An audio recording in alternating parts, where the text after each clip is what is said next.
Okay, let's just turn this down a little bit while we're getting set up here.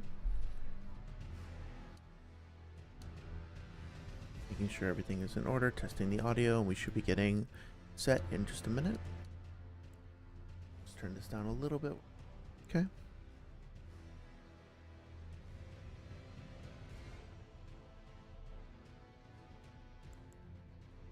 Okay, hey everybody. Tonight I'm starting off a series of gaming related streams. In addition to just wanting an opportunity to take a break from Naruto from time to time, I want to talk about video games because I absolutely love gaming. I have been making games for over 10 years. I've been playing games since for most of my articulate life.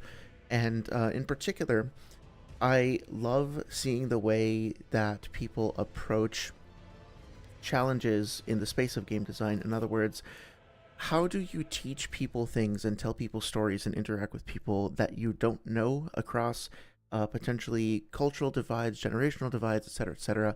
All of that pretentious gab is basically me saying I really like figuring out why games work, that work, and how they work. And so, my hope today is to dive into Elden Ring, one of my favorite games. A game that is exceptional in so many ways, flawed for sure, has its shortcomings, but one that I think in particular is extremely good at encouraging people to come into a world that might be overwhelming and terrifying and like stressful in terms of the difficulty that it provides. Throwing a whole lot of information at the player very, very quickly, but trusting the player to be able to figure it out. I want to talk about the ways in which they accomplish that, maybe some ways in which they could have done it better, and specifically how the opening moments of the game do such a great job at not just like teaching you how to use the basic mechanics, but also of like creating some storytelling tension, of giving you multiple different paths to choose in terms of where you're going to go, and incentives for which paths to potentially choose first. So with that being said, I am going to start with the character creator, and I'm going to go through a little bit of the storytelling and the lore behind some of the choices that we have in terms of starting off in our world. I do think that some of the aspects of the character creation system are a little lackluster compared to the implicit storytelling that then happens once you actually start the game. So that's what I'm really looking forward to. But I want to be thorough, I want to go over everything, I want to take my time and really just pick things apart. If you have any questions, comments, requests whatsoever, I'm more than happy to engage with any of that. As I mentioned before during the Naruto streams, this is not just a game design stream. So if you guys want to talk about Naruto related things, anime, manga, whatever, or just like random life stuff, that's totally fine. I'm going to be maybe a little bit more focused because I'm going to be picking through some of the game design stuff, but I'll be trying to check in on chat pretty frequently as well. Hope you're all doing well, and I'll be curious to see what you guys think. And I see Kakazu and Holidays is already here. Hey man, how's it going? Yeah, no way. I am starting off an Elden Ring playthrough, one of my favorite games. Have you played through it? Do you have initial thoughts on the game overall? Obviously, it's been out a few years, so I'd be curious if you have a take on it, whether you like it or dislike it. Either way. Yeah, no, this is not my first time. I am a From Software like addict, I guess you could say.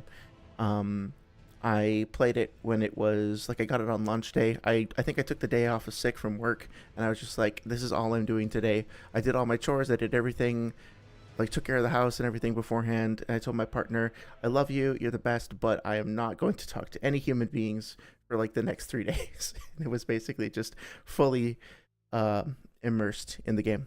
So I love this game. I do think it has some rough edges for sure. I don't think it's perfect, but I do think it has it accomplishes so much so effectively. And that's kind of what I want to talk about.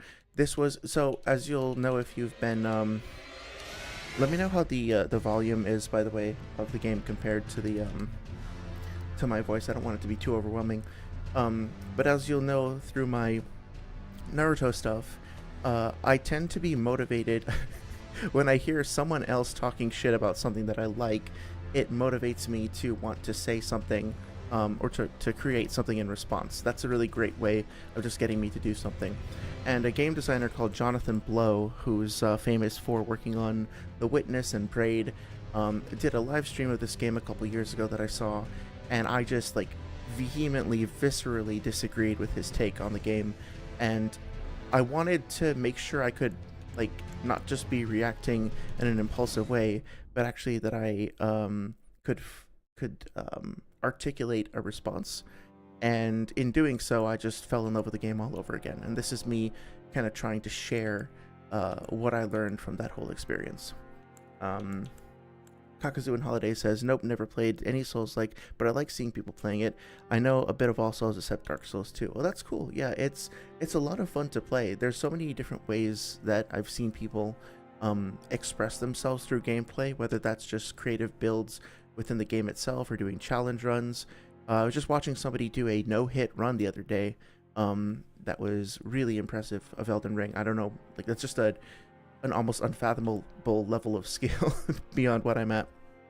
But it's cool. I think there was that video I saw a while ago of a girl who, was it Park and Harbor maybe? It was a streamer who was like playing one instance of Elden Ring with a dance pad with her feet, and the other instance with a Guitar Hero controller or Donkey Kong bongos or something, and basically beat Melania twice at the same time ambidextrously. And that is just like really, really impressive. Honestly, a little scary too. But anyway, yeah, I'm a big fan of the whole series. If you have any thoughts or comments on, or want to know about the lore, the first YouTube video I ever made like 10 years ago was a lore video on Dark Souls 2. I'm a little rusty, but you know, I'm definitely happy to talk about it. You're more of a Monster Hunter fan, says Kakazu. Yeah, I tried to pick up Monster Hunter World. I really wanted to love it, but I was really overwhelmed by the user interface, which is so much stuff on screen. I couldn't get into it. I found it, it broke my immersion. But Wilds looks crazy. Like the character animations, the way that the creatures like lock into each other, and like the larger creatures will catch smaller ones and devour them, and like do the alligator death rolls and stuff. Like I, as a person who makes games, I am just blown away by how well they've implemented their character animations, their creature animations. It's crazy. So I want to play it and I want to be able to enjoy it like that. But I don't know. Would you have any recommendations for like a good all-arounder class for somebody to start off with? I think part of my problem was I chose the I forget if it was called Hunting Horn or something. It was like one of the esoteric classes that was like a support thing, because I didn't want to do the quote-unquote normal thing, and then I didn't know how to use it, and I wound up kind of like floundering around a little bit. I love the story of Artorias and Sif. Yeah, that's one of the more tragic but also compelling parts of Dark Souls. I think like a lot of people, I watched those videos by VatiVidya a long time ago. The first video of his that I saw was the one on Pinwheel, and the first time I played through the game, I was like, I didn't understand what was going on at all, and I thought it was like an okay, like medieval RPG type game. And that video totally changed my perspective on it and on games in general, because it was like, oh no, there's this huge, deep, tragic story that's being woven through every single character in the game. And every single item is placed deliberately, and every single level is designed around those stories. And it was that video, and then playing Dark Souls 1, that really opened my eyes to a different way to design video games. Like my career, my passion for games would not be the same without both Dark Souls 1 and that one VatiVidya video. So yeah, it's those little stories that really flesh out the world and make it, like, create that emotional connection that makes it so compelling. And part of what makes it compelling is the fact that you have to dig for it. You have to work with other people in the community to do like a little scavenger treasure hunt, and come up with theories together. Ironically, there's been quite a bit of overlap in terms of how I approached messing around with the Dark Souls lore and stuff like that in the past, and trying to go through Naruto stuff as well, because especially when like going through the character descriptions and item descriptions and stuff like that, and then reading interviews, it's really similar to going through the data books and interviews and fan books or whatever else, and scouring for information and trying to come together, like trying to theory craft essentially.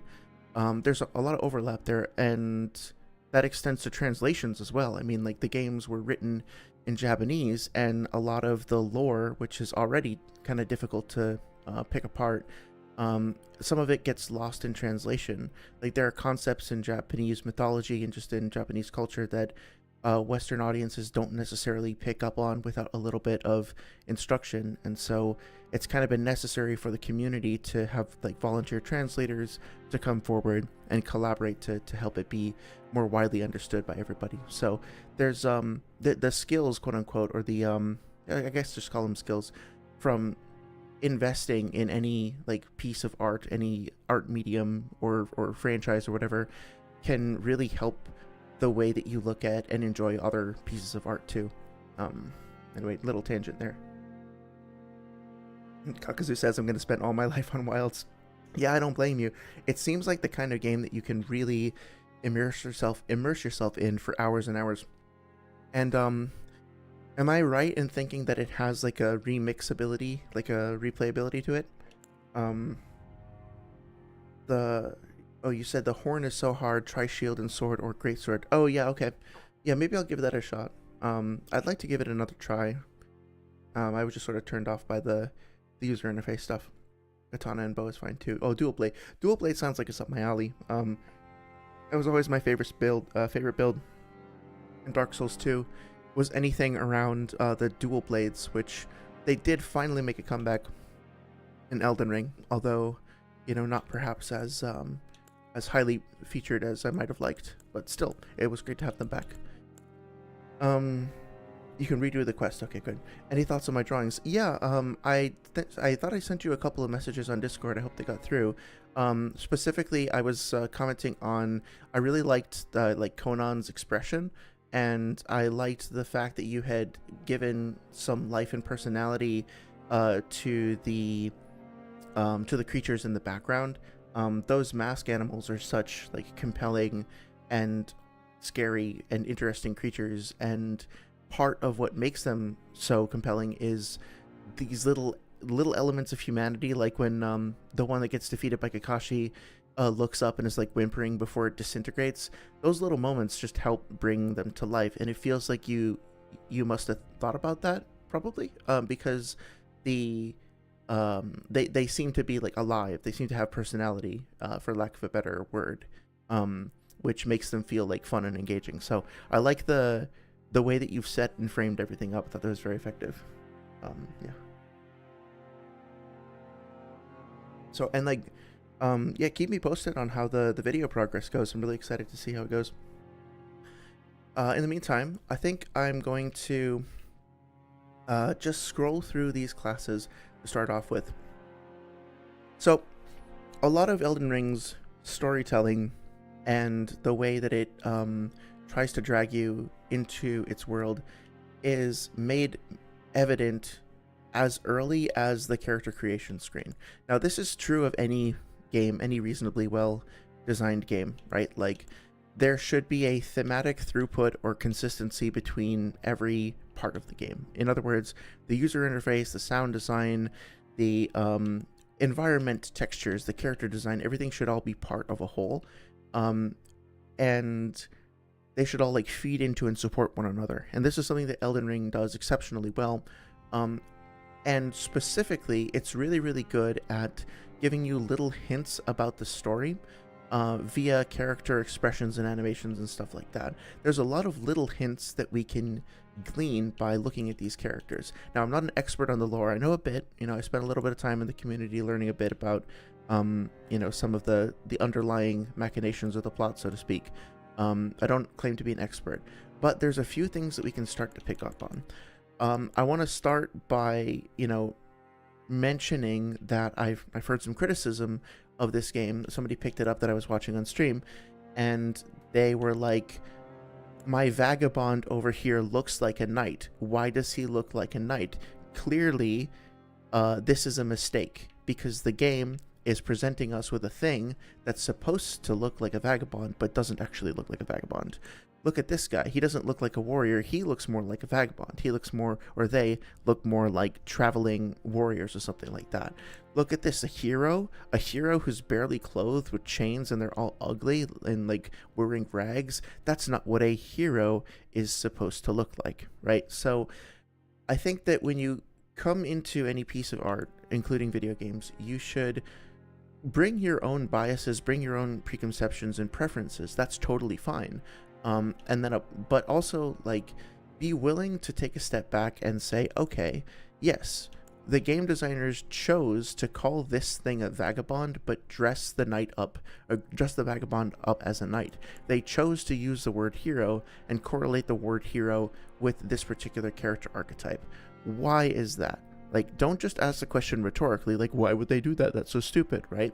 And this applies to analyzing any kind of art or just discussing anything critically. Try to answer the rhetorical question. If you ever find yourself, like, coming up with a theory and making an argument that takes the form of, like, well, why wouldn't that be the case? Try to actually answer the question and see where it takes you, because you might find that there's some interesting arguments that come out of it. Let me take a look at chat real quick. Kakazu and Holiday says, I really like the Datara one, lol. Oh, I might have missed the Datara one, actually. As soon as I'm wrapping up with the stream tonight, I'll hop on Discord real quick, and I'll double check. I want to make sure I didn't miss anything. I do remember, I thought I saw Hedon in profile, and he looked like he had like a wicked expression in his face, and that was really cool. Kakazu also asks, do you have any drawings you'd like me to see in this video, or you'd like to see in the video? Let me think. I forget. Oh, you have a section on Obito versus Kakazu, right? I'd like to see something about, like, I don't know, Obito in Toby mode, maybe, like doing a pose, like tilting his head, like making a face, or something, you know, like he's about to play a prank on Kakazu, and Kakazu's just standing there like dead serious and be like, I'm not even gonna deal with your shit right now, Toby. Maybe something like that, or just any little, you don't have to do literally that, of course, but any little character moments that kind of show the expressiveness. I always loved the fact that the Akatsuki, in addition to being, like, they have this duality of being cold-blooded murderers and all that, but they also have a sense of humor and personality and, like, pride, and they're vulnerable on occasion. They have their foibles and their like character flaws or whatever. They feel complete, and that's part of what makes them interesting characters. So, like, Datara and Toby's relationship, I actually really liked. Datara and Sasori as well. So anything that you can do to kind of, like, demonstrate their personality coming through in the art, I would personally enjoy. Of course, it's up to your discretion, of course. Okay. So, that all being said, my take on why these characters have been given the names and the aesthetics that they have been is specifically to try to create a subversion of your expectations and to make you curious. So when you face something that contradicts your expectations, one way to respond to it is by saying, well, this is not what I expect, therefore it's wrong. And another way to respond to it could be, well, let me examine my preconceptions and see how those, see if the person who's, like, showing me this art or whatever is trying to challenge them or trying to tell me a story that I might not expect.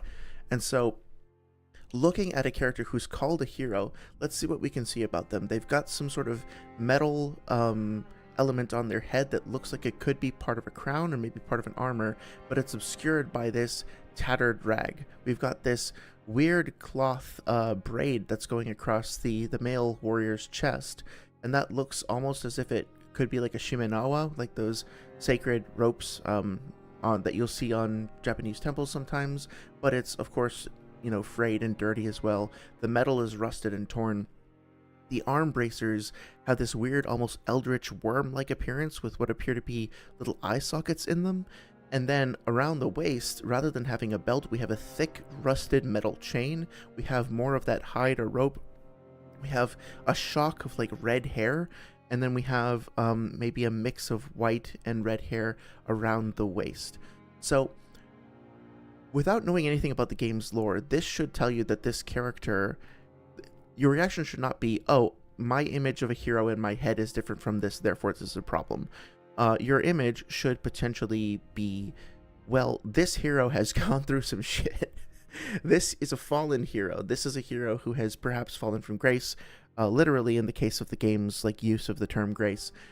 This character is somebody who has become a broken relic of what they used to be. Maybe the chains are there because they're trying to evoke the idea of imprisonment. Maybe the red is trying to evoke the idea of like a scarlet letter or a curse, or this person has been branded as a criminal. Maybe the fact that they don't wear a lot of armor, that they don't wear a lot of armor at all, indicates that their heroism is less the sort of noble, virtuous heroism that we might expect of a regal knight, and more of a sort of wild barbarian heroism, more about berserker rage. So the definition of hero might be different in this game, in this lore. And to kind of jump ahead a little bit, we find out pretty quickly that red hair is associated with two things. One, this race of creatures called the fire giants, which were associated with a god that was opposed to like the main gods of the world. So they were kind of seen as being heretical. They were hunted to extinction. And then Radagon, one of the game's main characters, also has bright red hair, as well as Radon. And so there are characters who have the heritage that are connected to this sort of outcast race, and yet even though they were sort of shunned for it, they themselves are very proud of it, and they wear it as a symbol of pride, or at least Radon does. Radagon maybe not so much. So these little details, this little bit of hair attached to a belt that you might not otherwise really notice, that's doing some storytelling. The chains are kind of evocative of their being outcasts, being like kind of sent to the fringes. The hair that's sort of around the pelvic region kind of looks like thicker gray beast fur, and that could be helping tell a little bit of story about their bestial nature, their connection to some of the larger like beast fighting animals in the series. So I'm not going to go through every single character here, right? I think the hero gives us enough information to kind of make my point. But that point being that every single character does have a story to tell, and I would encourage people who are not yet sold on this game. I mean, it's one of the best, most successful games in its genre of all time. So, I mean, I'm preaching to the choir, I'm sure. But just in general, when you're playing through a game, take the time to look for these little details. Are there little hints and little elements that the developers have left in there for us to try to give us some quiet, implicit storytelling? What can we learn about these characters' stories and personalities and attitudes without them saying a single word? With that being said, I'm going to take a moment from saying words and just pick a character. I'll just do A by default. And for this playthrough, since it's going to be mostly just focused on... oh, I have to type it in, my bad. Since it's mostly just going to be focused on like world analysis, commentary, and stuff like that, and not really trying to struggle too much with combat, I'm going to take a very, very basic approach to the character build. So let's just do like... and just go default all around. So the keepsakes as well. This is really small, this is a minor thing, but you can gain some information about these characters directly from and from the world by reading these descriptions. And the game is rewarding you for being curious and looking closely, because some of these item descriptions, like this one for Shaburi's Woe, are not going to be visible to you elsewhere.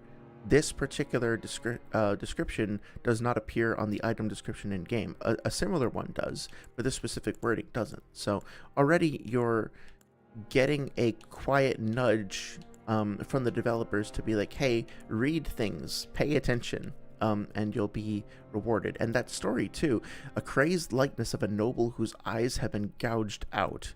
What a cool fucking item description to be given before you even start the game. That being said, I'm going to pick the key, but think about this, like this item over here is hinting at beguiling power from a demigod, and it has some unknown use. So that's suggesting, hey, maybe you're going to find items that you'll be encouraged to experiment with. This is telling you that there are things out there that are going to require keys, and it's already teaching you that there is, that you can be on the lookout for these precious items that can be useful to you in exploring new areas. So all of these things can be acquired in like on their own, but at the same time, having access to a little preview of them, I think, helps set the stage and encourage you to then go look for more stuff later. Anyway, one second. Kakazu and Holiday says, I really like the data row one, yeah. And then Kakazu says, oh, yep, I saw your comment about the drawing too. And then Kakazu says, it's more battle-wise related in any matchups. Oh, I see, I understand. Let me think. Well, you already got Conan. Honestly, I think that Kisame and Kakazu should have a certain amount of respect for each other, because maybe I should change the screen. Hang on a second. There we go.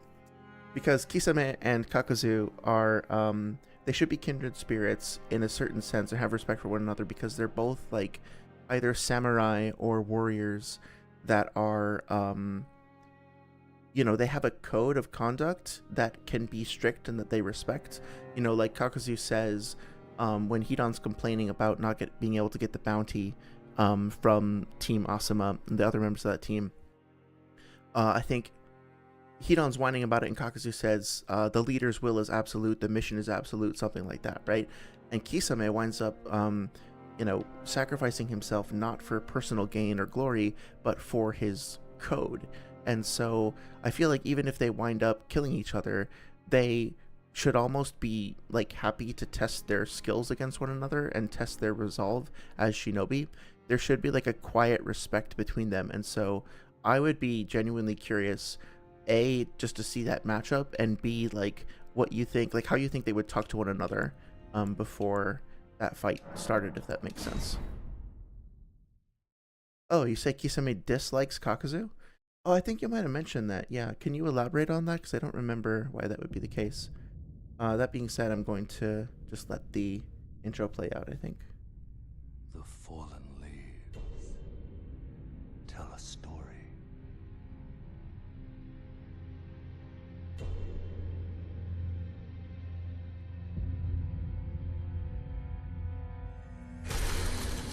The great Elden Ring was shattered. In our home, across the fog, the lands between.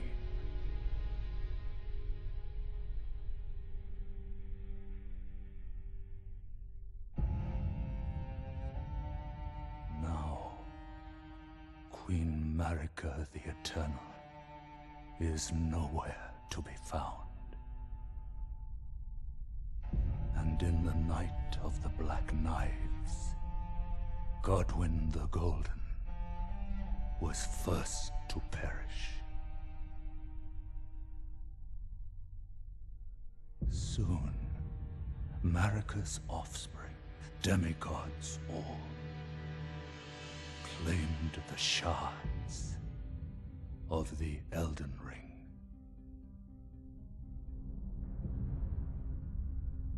The mad taint of their newfound strength triggered the shattering.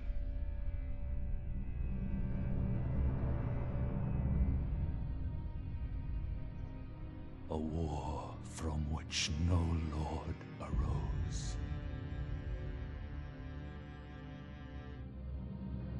A war leading to abandonment by the greater will. Oh, rise now, ye tarnished, ye dead who yet live. The call of long-lost grace speaks to us all.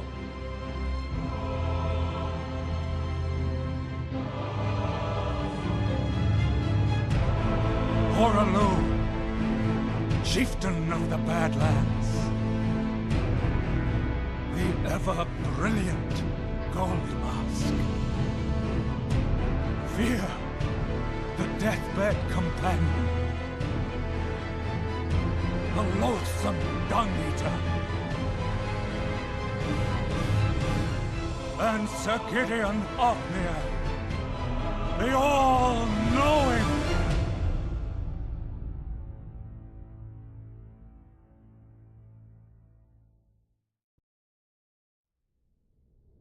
Oh, I get chills every time I watch that. And one other, whom grace would again bless.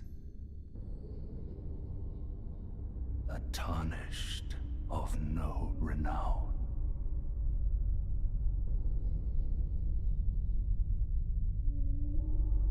Cross the fog to the lands between,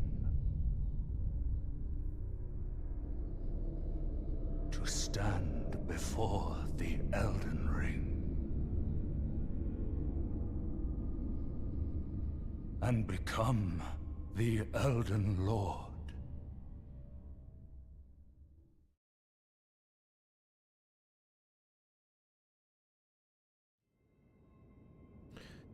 Okay, so that was awesome. I adore that opening, and I have a lot to say about why I think it's so effective. Let me catch up on comments real quick. So Kakazu and Holiday says Kisame dislikes Kakazu actually. Kisame wanted to see how he died and kind of joked about him and Hidan by calling them zombie duo. Interesting. I wonder if that's because of his like bloodlust tendencies, or if he just, I don't know, thinks that he's like a freak or something with his his hinjutsu or hijutsu. The drawings I'll do won't be related to characters personally directly. I'll show how the battle can go by using my arguments. Oh yeah. In that case, how about Kakazu with multiple mask animals? Like, so Kakazu's like facing right, and he's got the multiple or how can I explain? You know when Guy uses, I think it's the Hirudora against the shark bomb that Kisame uses, and they clash. And you have the two different panels seeing each of them like from the side as they're launching the attack. You could do something like that where Kisame is using a jutsu, maybe not the shark bomb because we know that it cancels out the ninjutsu that Kakazu has, and then Kakazu's got all of his mask animals like firing off the different elemental ninjutsu. The example that I gave you, you might not want to use because I think Shark Bomb would devour the elemental ninjutsu, but at the same time, like something like that where it's a clash of their iconic abilities, maybe referencing something from the series itself. Okay, so before we get started exploring the world, I want to point out a couple of things about that introduction. Obviously, like we could just talk about that video for a long time and break down everything that happened lore-wise and everything else. The most important thing to my mind to kind of keep in mind, that was a weird sentence, but anyway, is that I think it does a great job of creating a whole lot of intrigue with a whole lot of little moments and stirring up a whole lot of like grandiosity without being too heavy-handed, in my opinion. I think it establishes that we as a character are not necessarily anybody important, anybody of particular renown. It kind of fits our whole like tarnished name and damaged appearance, like dirty kind of spoiled clothing and stuff like that. We are an outcast. We're somebody who used to belong here, but now we don't. And so part of our journey is going to involve, progressing through that path of being an exile to, I guess, like being the most important figure in this place. The place itself is dilapidated. We start off in this tiny, dusty place that looks totally unkempt and poorly maintained. Spiderwebs, cracks in the roof. There is a vague image here of someone who looks like a potential holy figure who's, beckoning you to go out into the world. And maybe that's supposed to represent Marika. Maybe that's supposed to be somebody who's worthy of worship or reverence. But you start off facing away from her, like heading out in the opposite direction. And that to me signifies that already from the beginning you're subtly being manipulated by this force. And that is something that is very explicit in the game, that like grace, this the thing that you use to level up, the thing you get from killing enemies, is pushing you, guiding you, influencing you, maybe even controlling you. And so not only do we have that as being like a persistent mechanic in the game, we also have these little subtle hints in the game's architecture and world design that you're maybe not entirely in control of what's happening around you, which I think is really cool. A little sinister too. So not too much to say about this intro space. I think it's a good idea that they give you a safe enclosed room to kind of just experiment with the controls a little bit, just kind of get your bearings, see how everything feels. Don't love the fact that I am currently heavy rolling, so that's one thing that if you're a new player, I guess, like, if you roll like this and this happens, you might be a little confused as to why that is. So tutorializing for that can be a little tricky. But that being said, you have an item over here. Anybody who is anybody is going to see that. They're going to see this like maiden character. They're going to be intrigued by this character, and they're going to be curious about the bloodstain, which looks recent. It looks like a recent event. So despite the fact that this is old and abandoned, there's also things that are happening that are like directly like right up in your face. They're recent, they're sinister, they have dire consequences. All of that is being hinted at, and we're getting this very compelling, I think, contrast between the old and the discarded and the new and the violent. And you're going to have to find your place amidst like the tension between those two things.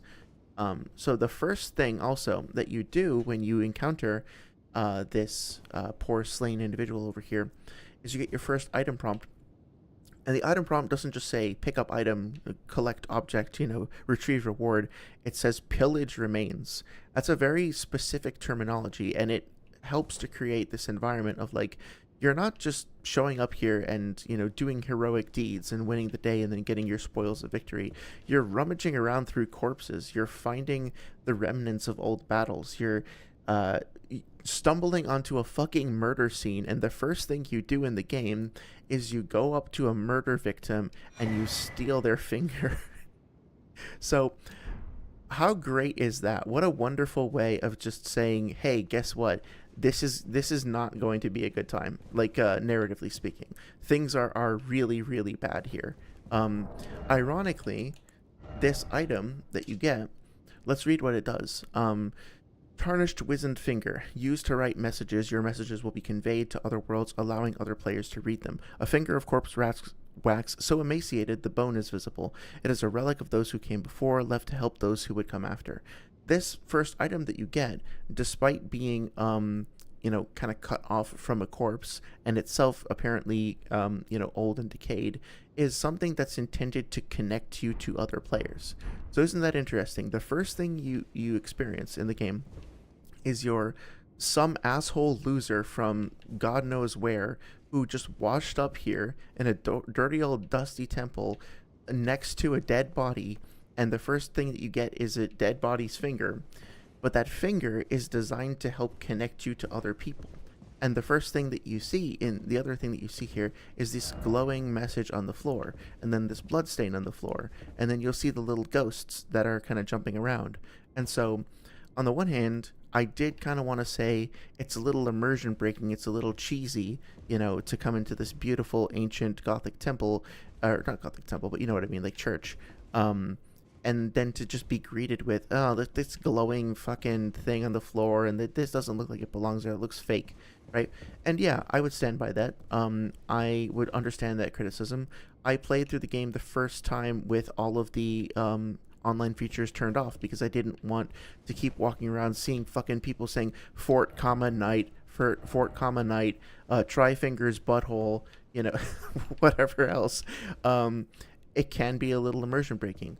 But thematically, from a game design standpoint, it's pretty cool that they set you up in this foreboding, like, kind of dire situation.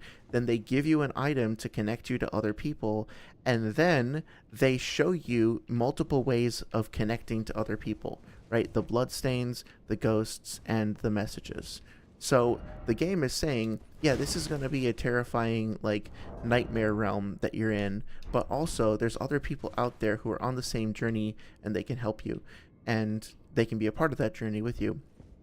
And none of that had to be a pop-up. None of that had to be, like, I don't know, like, force-fed to you. It's all just told to you quietly and subtly if you care to like, look around.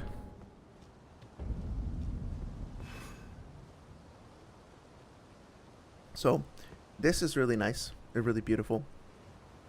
I like the fact that it is silhouetting the terrain that we're going to be visiting, without revealing it yet. So we're just getting a little glimpse of what's to come, and it's putting in our head like the idea of we're going to, we're intrigued about this castle.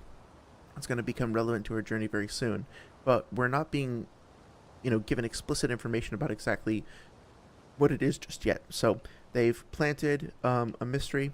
Oh yeah, no worries. Take your time. I'm gonna be rambling about this intro place for a long time, so no worries at all.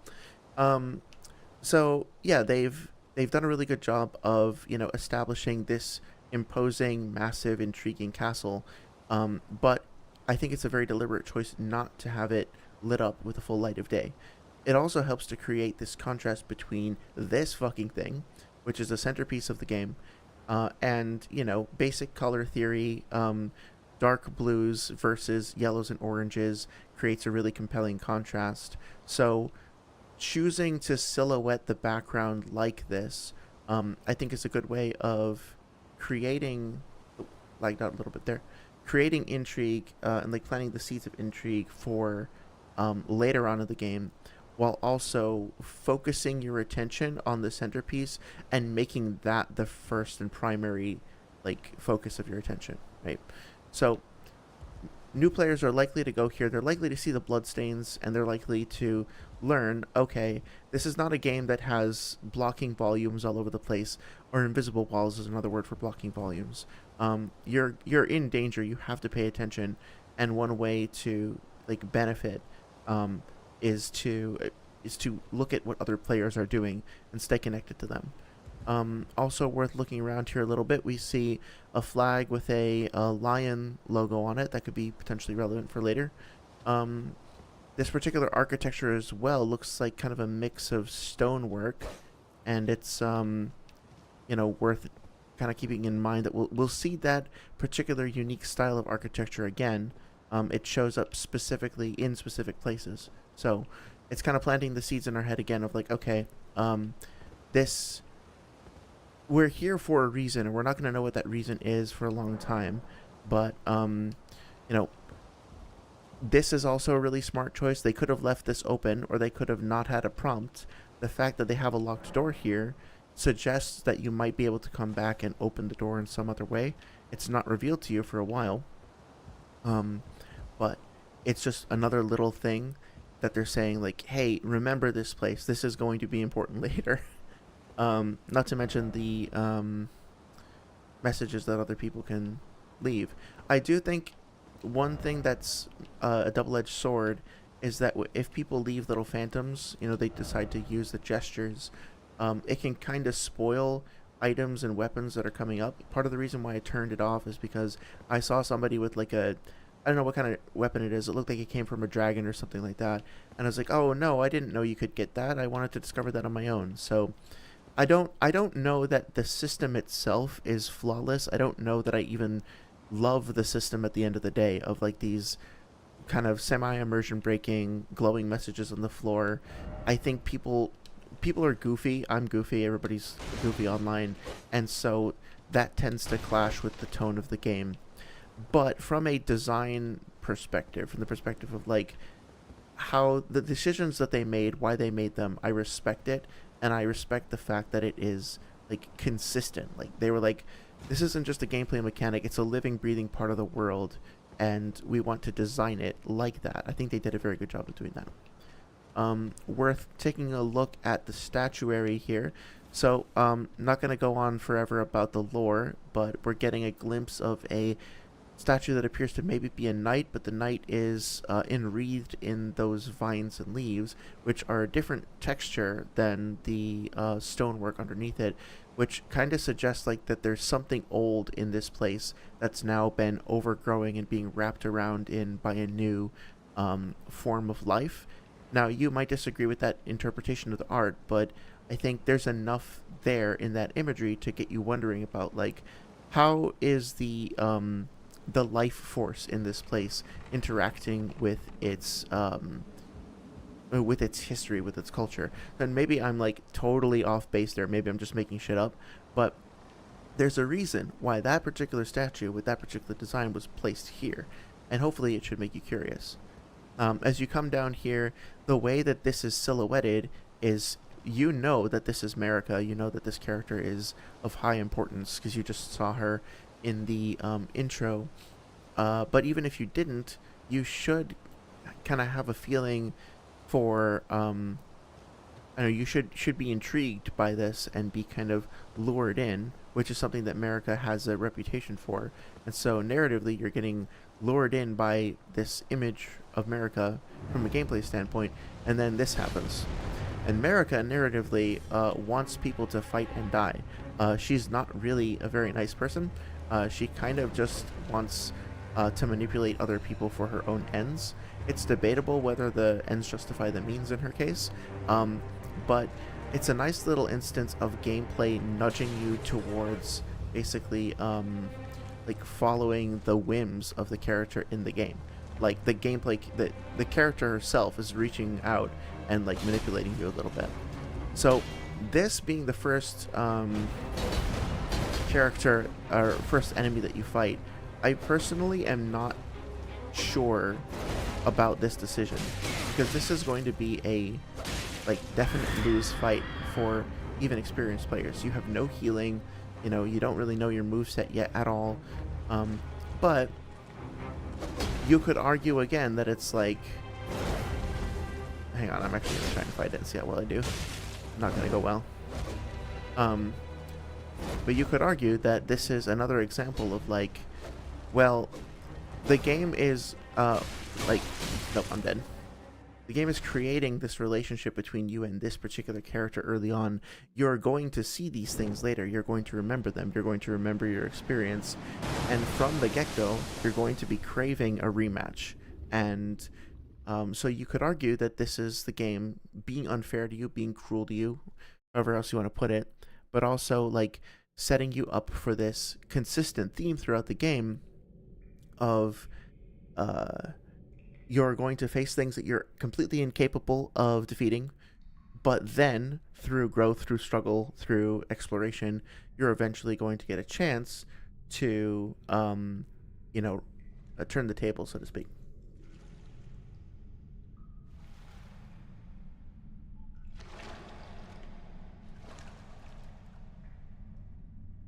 Of course.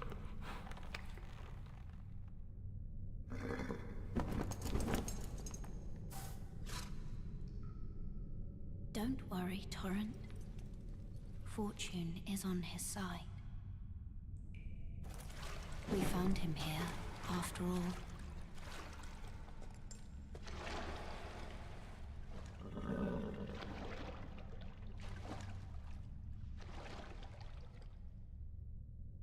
One of his kind is sure to seek the Elden Ring. Even if it does violate the Golden Order.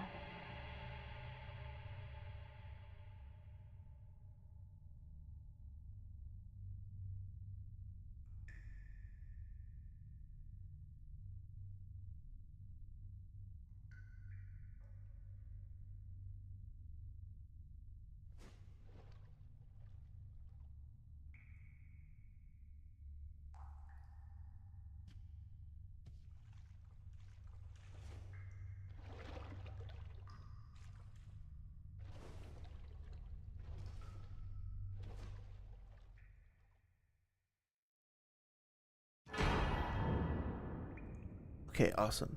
So, A couple of things that are really interesting to note about that character who just stopped by.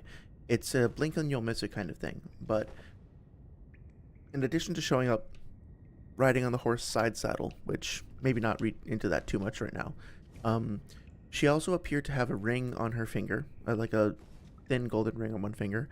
Her hands were burned and charred, and there was one other thing. Why am I blanking on it? I have to go.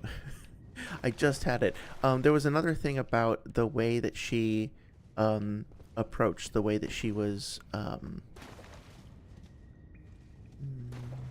have to come back to it later. The way that her garb was designed was telling a story in and of itself. So again, not necessarily the best cutscene in the world. You could argue if the voice acting is good or the script feels a little too heavy-handed. But if you're looking closely, you can see like, okay, why is this character reaching out to us with a charred hand? What happened to them? Is the fact that they're married relevant, or is the ring relevant to something else? Like, is that going to be significant later? And it turns out that both of those things do actually really matter later on. So this is a bit of a divisive thing for me. The pop-up tutorials, you can turn them off. I'm going to leave them on just to kind of, because I want to examine like where the developers chose to put these up and why, and see if I personally think that they were effective. So let's take a look. What else do we have here? So if you're starting the game normally, at the end of that cutscene, you're probably going to be facing this way, right? You're not necessarily going to turn around. If you're inquisitive, though, you're going to turn around and you're immediately going to see not just an item that you can get, but specifically an item on a ledge. And notice that the corpse itself is glowing a little bit, in addition to the item itself glowing. So there's two nice little visual cues that the artists are giving you to try to come explore later. In addition to the highlights in the cave behind, it's very dark, and they've left it mostly unlit, which I think kind of contributes to the atmosphere of the cave. But there's a tiny bit of light coming from behind there, which suggests, okay, there might be another entrance back there. So already, they're planting the seeds a little bit for, it's funny because trees, for you to come back and check this out later. It's also worth noting that if you look around the cave, there are roots reaching into everything and wrapping around everything. If you look up into the ceiling, the roots are extending up above. So that's suggesting, okay, well, maybe there's a tree or something else up there that you can use as a clue for how to get down there. So again, like, just all of these quiet, subtle things that are being told to you through the way that the game is built. And yeah, let's check out this guy over here. So a lot of times with tutorials in video games, you will be railroaded and told this is where you need to go at this time at this pace. And I like the fact that not only did the intro area where we just got our ass kicked by the grafted scion give us the option to fall off the cliff if we weren't paying attention, this also gives us an option. We can go down into the tutorial area if we want to, or we can get started with the game proper. And I like the fact that the path towards the rest of the game is not only what's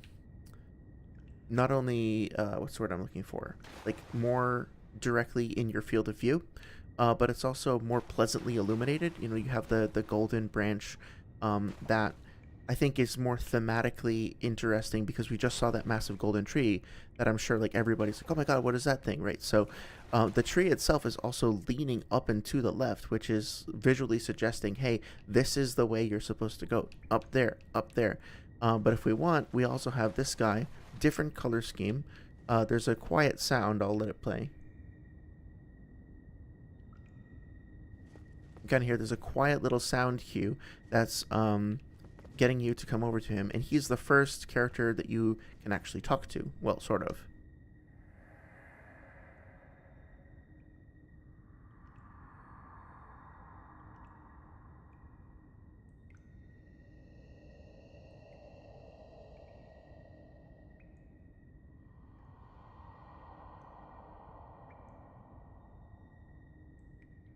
Okay, so here we have a couple of interesting pieces of information about the world. We have a suggestion to go through the tutorial area, but the tutorial itself is not just like rote instruction on how to play the game. It's also an awakening for your character, kind of refamiliarizing themselves with their warrior's blood and their history and their legacy. So this game is going to be about not just fighting monsters and all that, but it's going to be about your character like rising up from obscurity to not just become great, but regain the greatness that maybe you deserve, or that was part of your legacy that's now been removed from you. I love the fact that we then fall down in here onto this like unceremonious pile of corpses. This is something that Dark Souls, that Miyazaki loves doing, is just treating death as almost like, or like kind of highlighting wasteful death, by creating scenes like this. It looks like the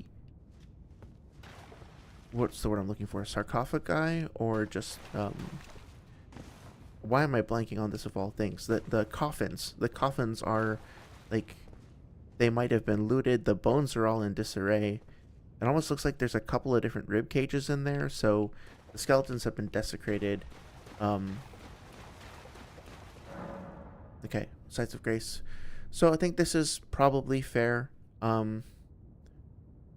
You probably don't need this information as a player. You can probably see the glowing thing, and they probably could have touched you to push the button, right?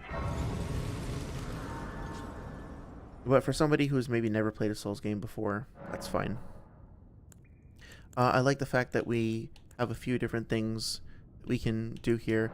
I don't know if like how often people actually use the time of day thing. I only ever use the time of day to change to nightfall when I want to fight night-based enemies. That's one thing I think the game really didn't do all that well, in my opinion, was if you're going for a completionist run, it feels like you should just play at night, because like all the time, because there are things that happen at night that never happen during the day, but not vice versa as far as I can tell. So you're just incentivized to play at night all the time, which I think, results in you missing out on the whole night and day cycle. I think it's interesting to note also that the bonfire here looks a bit like the old one from Demon Souls, with the twigs reaching up to the little grace shadow or whatever that is in the middle. So I think they're effective. The Sites of Grace are effective. They're iconic. They're evocative. They're very simple. But I also, the resonance, those rippling waves that are coming out from the center. If you look at the, did they give it to you already? Yeah, this, just skipping through those, probably should go over them. But this to me always looked like sunlight that's kind of being shed on water. And, like if you look out over the ocean as the sun is setting, it kind of looks like that. Like you can see the little ripples and shimmers in it. And then here we have an aquatic, like a water-like visual effect that's radiating outwards. So I'm not sure if it's fully intentional, but it does seem like they're creating, like they're adding that to their visual language, if that makes sense. So going forward up into the cave here, we have our first enemy. I think this is a good way of introducing the enemy. We can see that they're taller than us, so that might be like a little hint that we're dealing with fantasy creatures, or like a non-literal version of humanity. It's unfortunate that the sword is clipping through the box. I mean, I don't know why they felt the need to put the box there. They could have just, like, the first enemy that you see apart from the grafted scion is bugging out. That's a little sad. But at the same time, its face is kind of obscured. He's leaning off to the side. He doesn't look well. So visually speaking, like his tattered robes and everything, he looks like he's going to be a pushover. And he doesn't attack you as you get close. That's good. You get an opportunity to attack him. It's a one-hit kill. Probably will be for most character classes. So that's smart. But now this character actually gets up off of his knees, and starts to come towards you. So not only does the enemy approach you, but you see a transition between their animation states. So now you're learning, okay, even if enemies appear to be idle, it's possible that they could come up on me and that they could transition from an idle state into a ready state. Right? So now we see this here. So this guy actually turns around directly to face us. I skipped the parrying and guarding tutorial because I don't have much to say about that. I do think that advanced mechanics like that, it's totally fair to provide a tutorial for them. Don't really have anything much to say about them. They're kind of esoteric. They're not things that you're necessarily going to learn just by experimenting. I have like thousands of hours in the Souls games, or at least 1,000 hours in the Souls games, probably more, and I still don't fucking know how to parry outside of Sekiro. So yeah, dodging is important. Yep, I think that's important to teach. I don't mind the explicit thing. I do like these little messages. So that is one thing. Like in the past, you could have like in Demon Souls and whatnot, they would just put messages on the floor, and then the developers would put them there, and that would be one way of you learning about things without breaking the immersion with like a pause screen. Pausing the sim is one way to put it. You're ending the gameplay flow. So I think that might have been a better solution, and they've used it in the past.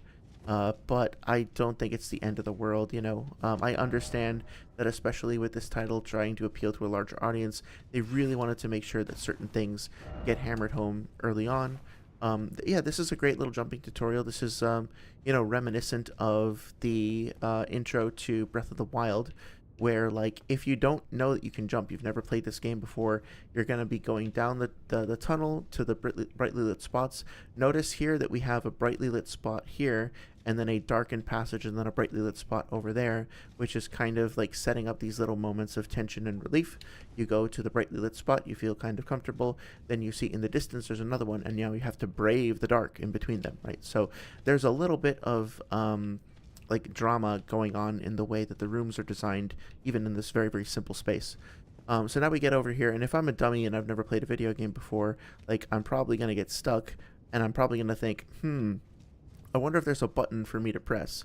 And turns out it turns out I don't need to, because I can just clip up the rocks. Can I do that again? How did I even do that? What the hell? Oh, of course, now that I want to do it, I can't do it. Well, I guess this is cursed now. It's a cursed stream. No, but like, for 99% of people who don't have my luck, they're going to come here and they're going to be like, okay, there must be a jump button. So again, do we really need to pause the sim to bring up a big pause screen and tell players press A to jump, or whatever your button is on your controller? I think it's enough to do something like this, right? And this also, if you want to do what you did in the intro area, and you want to encourage players to be on the lookout for messages and to be talking to other people via messages frequently, then the developers putting in a few extra messages here or there to kind of nudge you in that direction, I think would make sense. Of course, if messages turn off for offline players, then I could see the conflict as a game designer of not wanting to, emphasize this mechanic that then people wind up missing out on. So, like, I get it. Anyway, moving on. So this is nice. We have a ranged enemy, our first ranged enemy. And I like the fact that the ranged enemy is in a position above us, which makes him very, very clearly, like, visually silhouetted. And also, we have a pretty easy opportunity to take cover. We have very clear audio cues coming from the enemy to signify, like, where it is, and it'll keep firing and stay in position. So it's not very advanced, right? It's very, very simple.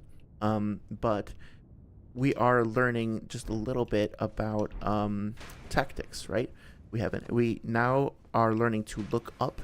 And if you've ever watched, like, the developer commentaries for games like Portal 2, one of the hardest things to get your player to do ever is to look up. It's really, really hard, because most players don't, like, intuitively think of that. They just you put them on whatever plane they're on, like on a flat surface or whatever, and that's where they want to stay, unless the game explicitly has a lot of camera movement that's, like, encouraging you to nudge around. But, like, call me a liar. But yeah, the idea there, I think, despite the fact that he fell down, was to put an enemy in a position that was going to be relatively fixed, relatively simple, and then give you an excuse to look up and start training you, not just on the idea that you're going to get hit by projectiles, but also that you need to like be mindful of your surroundings. You're not going to get by if you're passive in that regard.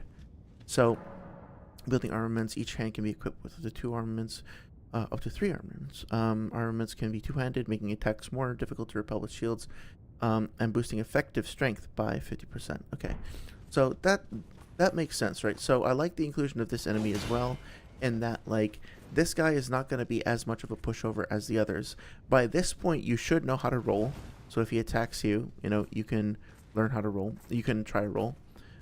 He's very, very passive though, and when he lashes out, he's not doing advanced combos or anything, so you have plenty of opportunity to wait for him to attack and like try to like time your abilities accordingly, and then if you just try a basic attack, he's going to punish that, quote unquote punish it, by not rewarding you with any damage for the most part. And so this is encouraging you to try out some different things, so you can safely try out different things and see how they work. This character is going to be forgiving and allow you to get away with that. But of course, he will jab you every once in a while to remind you that you're not going to get a free ride, right? So, nice little way of encouraging you to experiment with your abilities. Coming up here, a nice little moment of darkness again. Like, you're in the dark, you feel like you have the advantage now, and you can look on at the tactical situation, so to speak. You got one person by the fire, one person at a distance, and now you can use that to your advantage to plan out your plan of attack. I did forget to mention picking up the row of fruit previously. I did that without even noticing it, and I think the reason for that is that bright red shiny thing is good. You must collect bright red shiny thing because it is bright and red and shiny. So if you don't know much about the game and you just pick up a random item like that, you might not even know to look at the description. Of all of the things that I wish the game did a little bit better, maybe putting in something there for items, unless I missed it, being like, there are many valuable items in the lands between, you should read carefully to see what they do. Something like that could have been useful. I'm not a huge fan of the crafting systems in this game, but it's there. It's also fun to break things. I think Iron Pineapple has a criterion for evaluating good games. Like, the first thing that he does is he rolls into the barrels and sees if they break. And if they don't, it's not a good game. I kind of agree. I mean, not every team has the resources to invest in a physics engine and optimize for it. It can be a challenge, but it's cool when they do it. And FromSoft have always had that. Armaments have special abilities called skills. Skills are highly varied. Okay, so this is a challenge, I think, for game designers, in that, like, if you want to give the player a wide variety of potential skills from the get-go. Oh, I just noticed that one of the the stalactites are actually dripping. I never noticed that before. That's awesome. They're dripping into the pools of water. Okay, that's a really nice little detail. Wow. And there's more, like... Yeah, there's more skeletons over here of a creature, not a human. Well, yeah, I always love the little details that they put in this. So, yeah, like, it's really difficult to design fairly and effectively around a vast array of different potential player skills and abilities, especially early on in the game. So that's one thing where I think it might have benefited them to do a little bit more tutorializing. Let's see. Stealth mechanics, not much to say about this. This is a very kind of bare bones stealth intro. It's fine, I hardly ever use stealth in the game anyway, so it's like whatever. I saw that little message that popped up on the screen said something about like a back-turned enemy. That's always been a strange phrasing. But anyway. Stance breaking. Yeah, the stance breaking stuff is like, again, I think these enemies die too quickly. for the stance breaking tutorial to even really take effect. I do like the fact, so there are a lot of female statues in the game that may or may not be America, probably aren't America, but seem to be placed in locations that it would make sense for an America statue to be, like in churches and stuff like that. And as a result, I think it'll be useful to note like how many statues we come across that are of a female figure with arms or wrists severed, keeping in mind that Marika herself was impaled or like crucified on the Elden Ring at her, not her wrist, but like nearby her wrists. So that imagery is something that I think is pointed. I'm just gonna fight this guy and not talk too much about it. Guard counters. Oh yeah, it's important.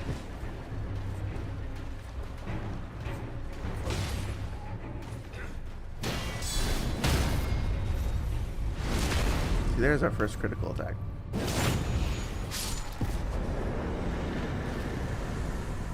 Okay.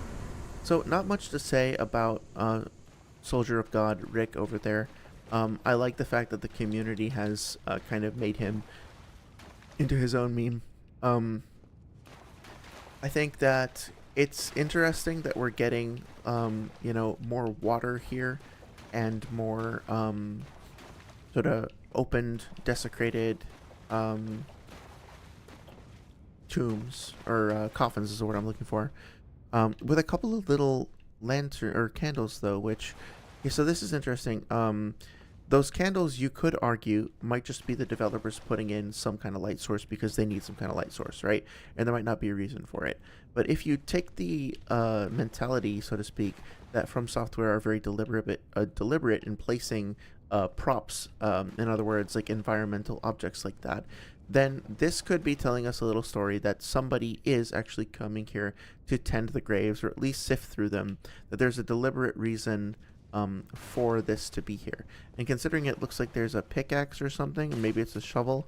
Oh, it's a spear. Okay, so it might have been that people have been, looking for weapons that were previously stored in here, or that there was some conflict that was happening here. Some people had brought their weapons here. Either way, however you interpret it, it's worth, I think, looking for those little things. Like, here's another candle, right? You could just say, oh, that's just some little point light source that somebody put in the game, because they needed you to have something for your eyes to look at to tell you where to go. But at the same time, it's potentially serving a narrative function too. That's one of those things that From Software are just like really excellent at doing, is finding a way to pair their gameplay mechanics with their narrative elaboration. Okay, and so basically what we've done is we've seen a dungeon in the distance, quote unquote, like off the beaten trail. We've gone through that dungeon, we've fought a boss, and now we've gotten a treasure. Now, it's not maybe the most amazing treasure in the world, but it is a unique treasure, and it feels like it's a treasure that we would only get from doing this particular thing. So, this tiny little side excursion that seems pretty insignificant, that you could totally skip, and you could skip that and not lose anything necessarily, also taught us everything we need to know about the basic mechanics of the game, and also gave us our first simulated dungeon experience, complete with some lore, some storytelling, some like a preview of the pacing, and also like that progression of exploration, multiple mechanics, different enemies progressing in difficulty, boss fight, and then treasure. And now we basically have the entire loop of the game that's been taught to us before we even leave the starting area. It's amazing just how much work they've done, how well they've done at like priming our brains for starting the journey before we even start. Now we fall down and we're getting another perspective on this shining golden tree. And it's interesting to me that it's specifically coming out of all this decay, right? Out of these gross, dirty, mashed up corpses and bones and decayed and like awful things, we are also getting a beautiful, lovely, resplendent golden thing. So what is that telling us narratively? Is it telling us that beautiful things can come out of awful decay? Is it telling us that when we see beautiful things, maybe we should consider that there's something sinister underneath them? Not sure, but it is evocative, and it is something that I think, you know, now that we've seen this, we just saw a massive fucking golden tree in the distance that we should have been curious about. And so, is this related to that tree? If this tree is coming out of all of these bodies, then what could be at the base of the other tree? Is there some horrible thing waiting there for us? So I think that this tiny little thing really does a lot to set up the world itself as well. Moving on to the statues, not much to say here except that, again, they don't really look like America, right? The faces don't look like America. The outfit and stuff doesn't look like America. But we're encountering a bunch of female figures that are supposed to, like, guide us up towards the world, and their hands are severed. So that motif of, like, a character being impaled or crucified with their hands restricted, severed, etc., is something that's being reinforced here.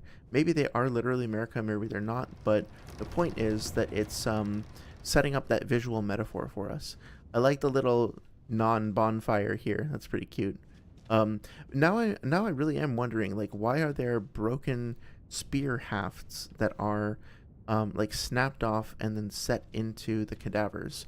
It makes me think that maybe, like, there were skeletons that were coming to life or something like that, and then there were people coming through the tombs and stabbing the skeletons and, like, extinguishing them.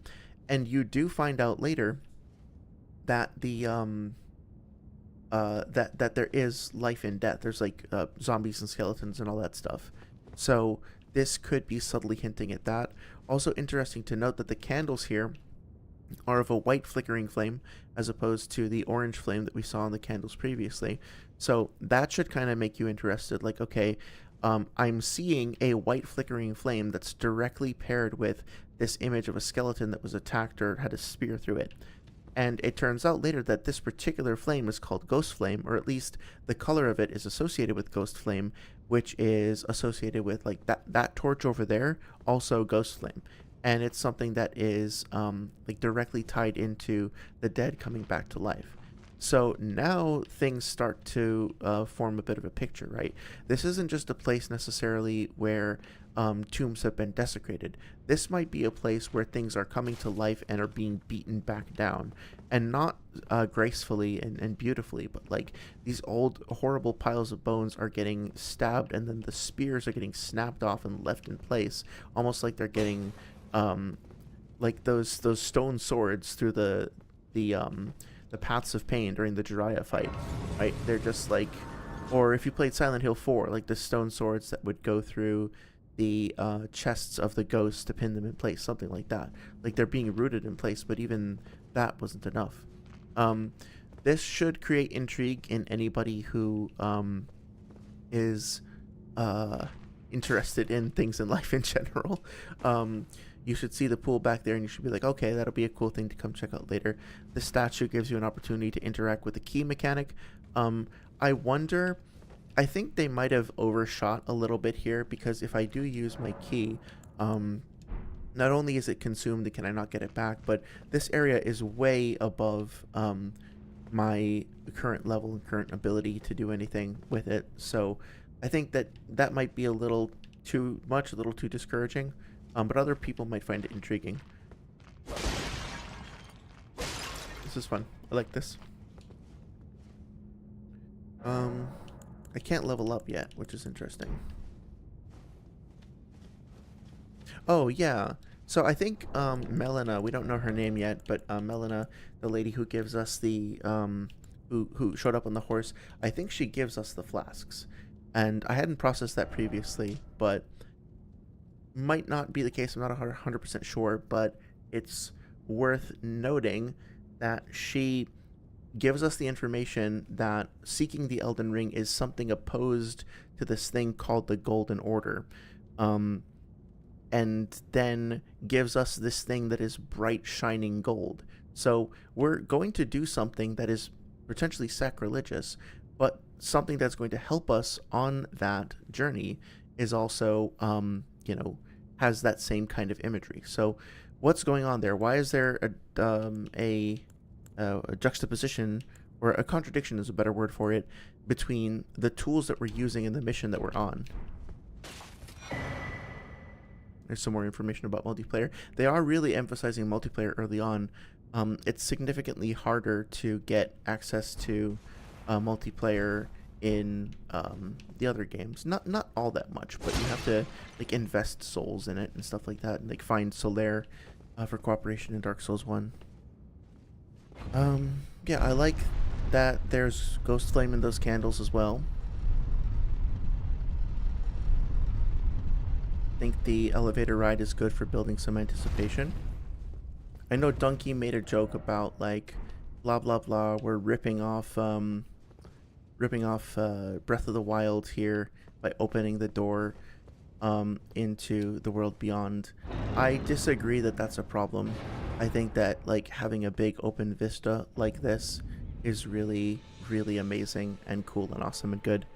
I also am just realizing that there was no music this whole time except for the boss fight, and now they've brought the music back in, and it's just a really nice subtle moment, but it adds, I don't know, it adds like a little extra something to your exit from that dark murky place. You were in an area that was like filled with decay and corpses and all that stuff, and now this area is like teeming with life. It looks like it's, you know, much more vibrant, much more colorful. So just like the transition to Irithyll back in Dark Souls 3, you have a very compelling way of kind of prepping you for this beautiful reveal. Let's talk about like what is actually framed here, because I think this is honestly like the best thing in the whole game, in my opinion. And it was so frustrating to me when that previous streamer I was watching missed the point of it. And so I want to talk about, I'll probably timestamp this actually. This is like the really important stuff to me to get across. So think about what happens when you're moving from here out there, right? You look through this window, look through the silhouette in the door, and you already see kind of a lot. And you're like, oh, okay, cool. I see what's going on here. I'm going to get to go to this chapel. That seems kind of cool. Oh, there's a weird little cross thing. What's that? Oh, there's a dude and a grace. Okay, I've got everything I need. There's a bridge over there. Cool. I'm going to have a great adventure. Then you come forward a little bit more and you see the castle in the distance. And that should kind of clue you in. Oh, shit. Is that the castle that I saw previously that was silhouetted? And if you look at it a little bit further and you look at where the tree is, you can kind of start to picture that, oh, maybe that's where I came from, up on the left, right? So maybe, and you see that big statue with the spear that we were talking about previously, that's up there too. So you can start to piece together, okay, that's maybe where I came from before. But going back, like, okay, I know where I'm going to the chapel, I'm going to talk to that guy, but then there's the bridge, and then there's the castle, and then there's the bridge that extends to the right, and then there's that massive tower, then there's a castle parapet over there, and you're just given so many options, so many different pathways, and this is just in your like immediate 180 degree field of view, right? That's before you even start turning the camera around. So let's think about the different forms of storytelling and different forms of incentive that you're being given here as a player. The first and most obvious one is go touch shiny thing. The first shiny thing is over here. So let's go touch shiny thing. This shiny thing is not like shiny things that we've seen before. This is bright and radiant and glowing and pulsing. So it's obviously very important. If we pick it up, we get more information about multiplayer, and now we have all of the multiplayer tools that we need to really explore the game and connect with other people, like form. Well, we don't have the ones that let us fight people yet, but we do have all the ones to meet up with people, link with people, and assist them. So with that being said, with that simple little gesture, with that one little button press, now the image of a thing on a crucifix like this is important to us, because now we think of these things as potential connections to other people. So without even having to have that tutorial screen pop up, we now are implicitly, like in our brains, we have associated this image of like the upturned U or whatever with potential connection with other people, and specifically with a potentially compelling and valuable item in the game. So if we were to just go back up to where we were before and look back out, now we see again there's one of those crucifixes to the left, and then there's a whole row of them to the right. So let's start off by going to the one to the left, and lo and behold, we have another glowy thing, which we're familiar with, which we know is good, and another person that we can talk to. Our first actual NPC that will like give us some information. This NPC, I'll do the map in a second. This NPC is silhouetted against two things, the church and the castle. The castle is, of course, adjacent to where we just came from. So that's suggesting to us that this character is in some way connected or related to the castle, and possibly to that chapel as well. And we learn more and more about that later on with this character's story. But his presence here and the position of his light, like, notice that the light source that they give him, we were talking about the candles in there before, is something that is specifically curated and makes sense for him. Like, it makes sense for his light to be inside a little lantern like that. I know it seems like a minor detail, but they didn't just put a random bonfire or whatever next to him as a light source or a campfire. They gave him something that is reasonable for him to carry. So I think it maintains immersion while helping to like visually create interest to guide you forward towards the rest of the world. And now that you've associated this particular color of like glowing warm light with, oh, here's an NPC, if you just start looking around like, oh, I don't know where to go, where could I possibly go next? Right there in the middle of all of the, you know, crucifixes and the night and everything is a similar warm glow. And that's where your second NPC is going to be. We're going to find that Kare, our first, no, not Kare, what's his name? This is Vare, what's his name? Kale.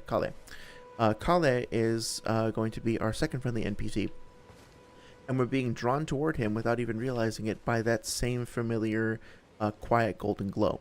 So already, you know, without saying anything, really, without ruining our immersion or anything like that, Elden Ring is telling us,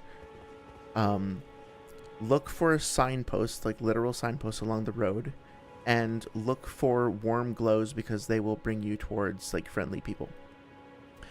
Additionally, if you're not sure where to go, if for some reason none of this strikes you as something that you're curious about, let's just look around and see what intriguing things we might find. So for one, we see this dilapidated temple with the glow we already talked about. The temple is given even more intrigue by the fact that we have a knight patrolling around outside, and it looks like the road itself is worn down a little bit because the knight has been going back and forth. Like it's almost like his footsteps have been eroding away at the grass and creating that like worn path. So that makes sense, right? It's nice to kind of tell us that the knight's probably been there for a while doing his job. Now, based on our experience with the giant fucking spider monster thing that we fought before, we might look at that guy and say, maybe we don't go fuck with him. Maybe we know what happens if we mess with something that size. So we can look around and say, okay, well, there's that big castle. We saw that before. I'm already interested in that. Maybe we should go check that out. And look, if we look towards the castle, we're already seeing that there's a path that's kind of beckoning us up there. It's a worn path, suggesting that it's like usable, but it's not currently being patrolled by a giant fucking knight. We could also sneak around to the side and look at how much more interesting, awesome shit we see over here. We see one of these towers that's really close. We see the mountaintop of the giants. We don't know what that is, but you can kind of see that there's something that should be at least intriguing off in the distance. Not to mention the giant bridge, the other tower in the distance. There's two of them actually. And then there's a tree over there. There's a tree over there. So just panning around, there's so much to do. There's so much cool stuff that you should just be intrigued by and interested in. I think we might even be able to see a fucking dragon if we go over here. I know he hasn't shown up yet. That's right, he flies in later. But still, this massive open lake is pretty compelling. We see a few enemies over there. So let's just do like the default thing. Let's just start along our journey. And let's assume that we see the knight and we don't want to mess with the knight. So what do? Go over this way. Let's talk to Vare, actually. Oh, yes. Tarnished, are we? Come to the lands between for the Elden Ring? Hmm? Of course you have. No shame in it. Unfortunately for you, however, you are maidenless. Without guidance, without the strength of runes, and without an invitation to the round table hold, you are fated, it seems, to die in obscurity. So I like the fact again that we're getting more reinforcement of this idea that we're an outcast, a pariah, and we're essentially going to, like, we're not supposed to be here. We weren't supposed to get the gift of grace. You know, we were basically no one, and we're showing up in a world that is populated by heroes and legends and gods, and they've all failed. So why the fuck should we be here at all? But that's just it, right? In a land in a universe where all the greatest gods and warriors and legends all failed, only somebody of no renown, of no importance, a complete useless underdog, is the only one who can save the day, basically. Luckily for you, however, there is one shining ray of hope for even the maidenless. Me. Vare. Take care to listen. Are you familiar with grace? The golden light that gives life to you tarnished. You may also behold its golden rays, pointing in a particular direction at times. That is the guidance of grace, a path that a tarnished must travel. Indeed. Grace's guidance holds the answers. It will lead you tarnished to the path you are meant to follow, even if it leads you to your grave. Yeah, not exactly subtle there, but I do appreciate the fact as well that, you know, in Dark Souls, it was like being an undead was a specific like kind of human. It was a specific fate. It carried with it a specific identity and fate. And here as well, like, being human doesn't necessarily mean the same thing it does in our world, and being tarnished in particular is not something that everyone is. It means something. So your character isn't just a person who grew up in this place, that this fantasy world called the Lands Between or whatever, had their story there. They specifically were outcast, and the process of being outcast changed them, like ruined them, like created a blemish or a stain upon them. And that is something that our character is going to have to contend with. And not only that, he's suggesting to us that some of the tarnished have maidens that help them out, help counterbalance that stain, and we don't have that either. So we are really and truly fucked. Grace's guidance will reveal the path forward, most certainly. To Castle Stormvale, over on the cliff, the home of the decrepit demigod, Godric the Drafted. I'm going to try and boost the, or just check the, yes, thank you, check the audio because it looks pretty low in the capture. I'll boost that up a little bit. Hopefully that's a little bit more even. And let me know if you'd like me to adjust that at all. Hopefully it sounds okay. But basically, yeah, interesting that the first mission that we have in the game is you gotta fight a demigod. So you're an asshole, you suck, nobody likes you, you've got no bitches, and go kill God. That's the first mission we have. To Castle Stormvale on the cliff, where grace would guide you, if you seek the Elden Ring, maidenless as you are. Yeah, so there's some lore speculation about this guy that potentially he's the one who killed the maiden that we encountered before in our Chapel of Anticipation, and that he's basically been hanging out here sending people to essentially go meet their grim fate in Stormvale Castle. I'm not an expert on Vare's lore. I think that kind of makes sense. He has a connection to a character called Moog, who is a big deal and is also very important to the DLC. And so that's interesting to me too. Like, the first character that you meet is, okay, I'm going to go on a little bit of a tangent here, but like, notice that he has one black glove and one white glove, but his white glove is like stained and tarnished with blood. So that could be hinting at a little bit of duality in his character. He has what appears to be some sort of a tunic underneath his white garb that's all bloodstained.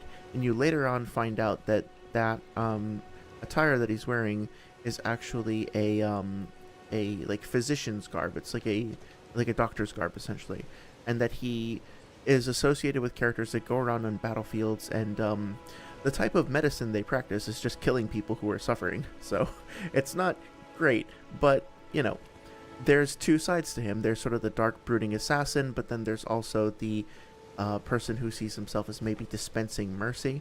That sinister looking blade there on his hip, the kunai looking thing, is also a particular type of item. There's a particular reason why that's there.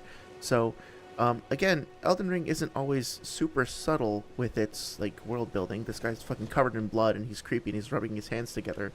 But if you look a little closer, you can learn a little bit more about him, and it should kind of prime you to be like, okay, this guy, I'm gonna keep my eye on you.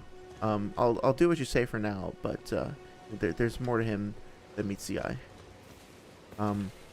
Taking a moment also to look at this, talking about duality.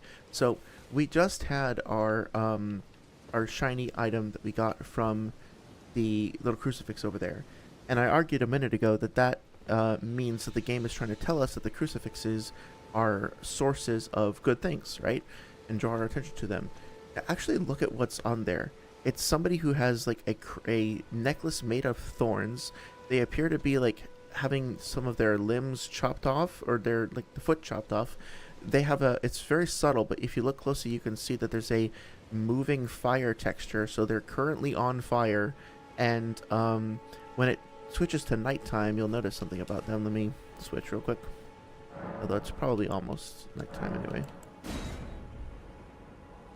We're almost there. Let's see. You gotta wait a little bit. I won't spoil it. But something happens at night. Can you hear it?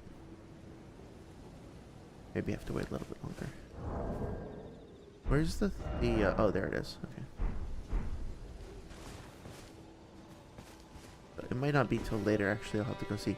But basically, if I can find them, there are examples of those statues that scream at night. Like, they moan, and it's really, really creepy. And so, on the one hand, yes, these... you hear that in the distance?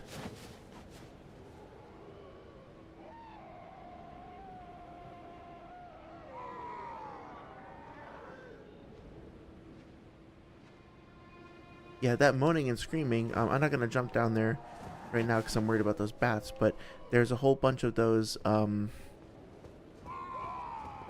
yeah, you can hear them. Yeah, you can see them right there. There they are. Right, there's a whole bunch of those crucifixes there, and so these people come to life at night and scream. And scream and scream and scream and never stop screaming. So... again, there's this undercurrent of things that are beautiful and intriguing and lovely and reward you and draw your attention and guide you. And they're also really, really, really messed up. And there's a darkness to them that you'll only find if you, like, delve a little bit deeper. Interesting to note as well that this apparently random object that's just strewn on the ground is actually a huge chunk of a ruin. Oh yeah, so that's what I was talking about before about like the guidance of grace kind of looking like a light on the water. If you just look out there, it does kind of look like that grace object that we have in our pocket. Yep. Very visually similar. This is another thing that I didn't pick up on my first playthrough, but I on the off chance that anybody watching this hasn't played Elden Ring yet, which go play it. Don't listen to this until you played it, because you should experience it all yourself. It's an amazing game, and it's best experienced blind. But this is a piece of a ruin, and I thought, okay, well, there are ruins everywhere. Surely it just like fell over, and who cares, right?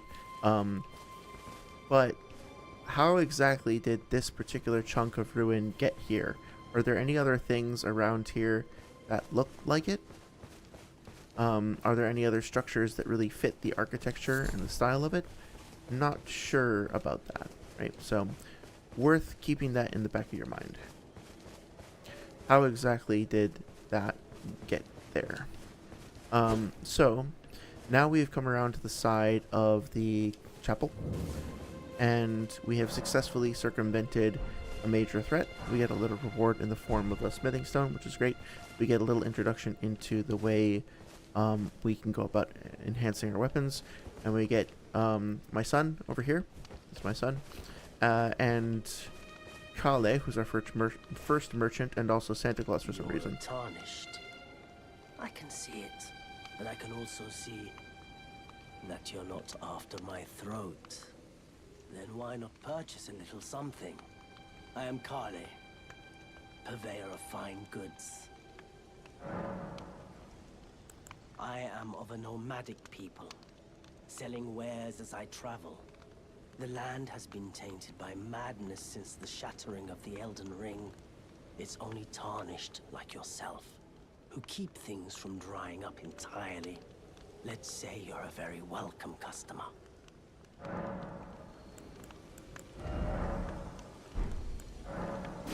Okay, I'm gonna get the telescope because I think it'll help identify things, point things out in the background and all that. You know, if you can spare the runes, you should buy yourself a crafting kit. A crafting kit allows you to make basic items on your own. Essential, really, if you intend to survive out here for any duration.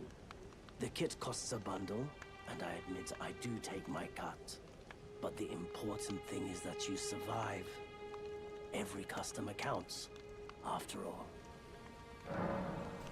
You know, if you should buy He just yourself repeats a it. crafting Yeah, so essential, the kit costs, but the what a important cool merchant. Like, let's talk for a second about just Nice to do how awesome business. this guy is.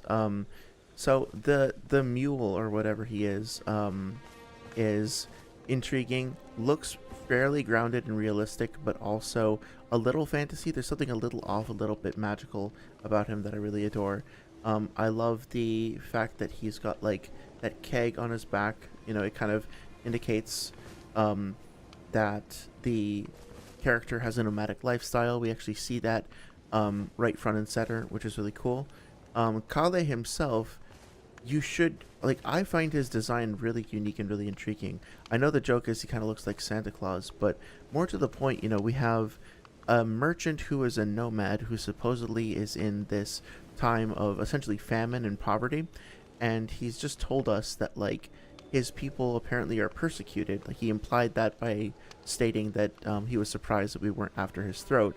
And I feel a little bit of kinship between him and my own character, given that we're both like outcasts. Apparently we're reviled potentially for our own various reasons, or at the very least we don't really belong here in the traditional sense. But then examining his garb, he seems to have some jewels or something like that, like colorful buttons on his overcoat. He has a chainmail shirt underneath that as well. There's a little bit of chainmail poking out on his from various parts of his attire. So he is simultaneously a merchant and you know, sort of festively garbed traveler, but also like he's aware that people are out to kill him, and he's prepared to defend himself. He's got armor on, right? That's an important little detail. Nice little cluster of feathers in his cap. That's kind of cool. And then this his instrument is so intriguing. Like, I'm still not entirely sure what I'm looking at, but it looks almost like shamisen or an erhu, and it's got a variety of pegs that are in pretty well ordered and maintained position. He's got that weird bow that it's very subtle, but you can see the string on the underside of the bow that also functions as a weapon with the hand on it. So everything about his design is just so cool, and it just feels like mostly realistic and grounded, but a tiny bit removed from the mundane, such that it should like really make you feel like you've stumbled into like a little magical situation. I thought I saw the grace divide in two. Did I just imagine that? I have to go back and look at the footage after that. It looked like there were two little grace icons there. Anyway, so so far, you know, I know I haven't gotten very far in the game in terms of like combat and stuff. That'll probably be the next stream will be more focused on that. But so far, I think by basically very, very quietly inviting us to check out, just kind of look around and experience the environment. The game has taught us a lot of stuff, and invited us to check out further things without feeling the need, I think, to elaborate too much on all of the, like a lot of specific hand-holding. Now, one thing that I don't know if I agree with is, oh, that's really cool though, right? The looking back and seeing the statues like that. That should also give you some context too, right? Like, I was just talking about how dingy and shitty and like ugly and gross and stinky the tomb was in the area where we started. But now we turn around and we see the place we started actually has this kind of amazing, magnificent statue of somebody like reaching up to the sky, and it's actually like a pretty elaborately designed exterior. So again, like causing us to potentially question our preconceived notions. We have, you know, learned a great deal more about this place that we might have kind of taken for granted, and now are, yeah, I think I kind of made my point. So right now I'm deliberately going to try to just like fuck around and be like, oh, so if I don't follow the main path, what happens to me? And the first thing is that I see this giant, and I'm not sure if we should be encountering something that strong this soon along with the night. Like, it does feel like we're kind of hemmed in a little bit by powerful things, but at the same time we have the option to avoid the giant, so that's what I'm going to do. We don't have to fight every single thing we see, and this is cool. I don't know if this shows up on the console, but it looks like you can just vaguely see the site of grace in the distance. Yeah, that's cool. So just looking at this island, you might wonder if it's even possible to get there, given that there's no way to cross the ocean. You can see there's a pretty steep drop over there. However, we see crabs, so we see life over there. We see the tunnel, and we see the site of grace, and what looks like a dragon or a snake or something like there. So great way of like seeding a little bit of intrigue. Of course, you need to watch where you're going. Now, I'm sort of tempted, just as a player, to debating whether to go down there first or to go get some the runes and everything. I think I might do that actually, just because I want to be able to focus more on the playthrough. But let's see what we can learn about this guy over here. So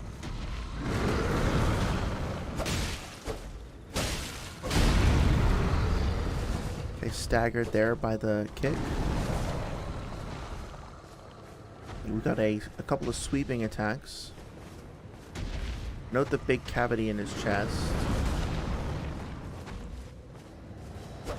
Look up in it and see what's there.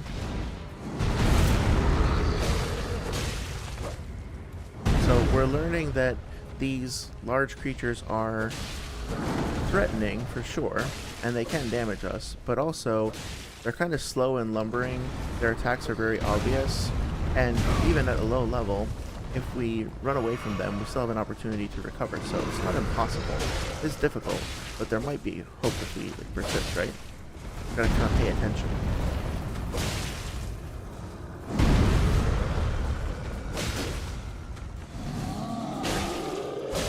It is kind of amusing. Sorry.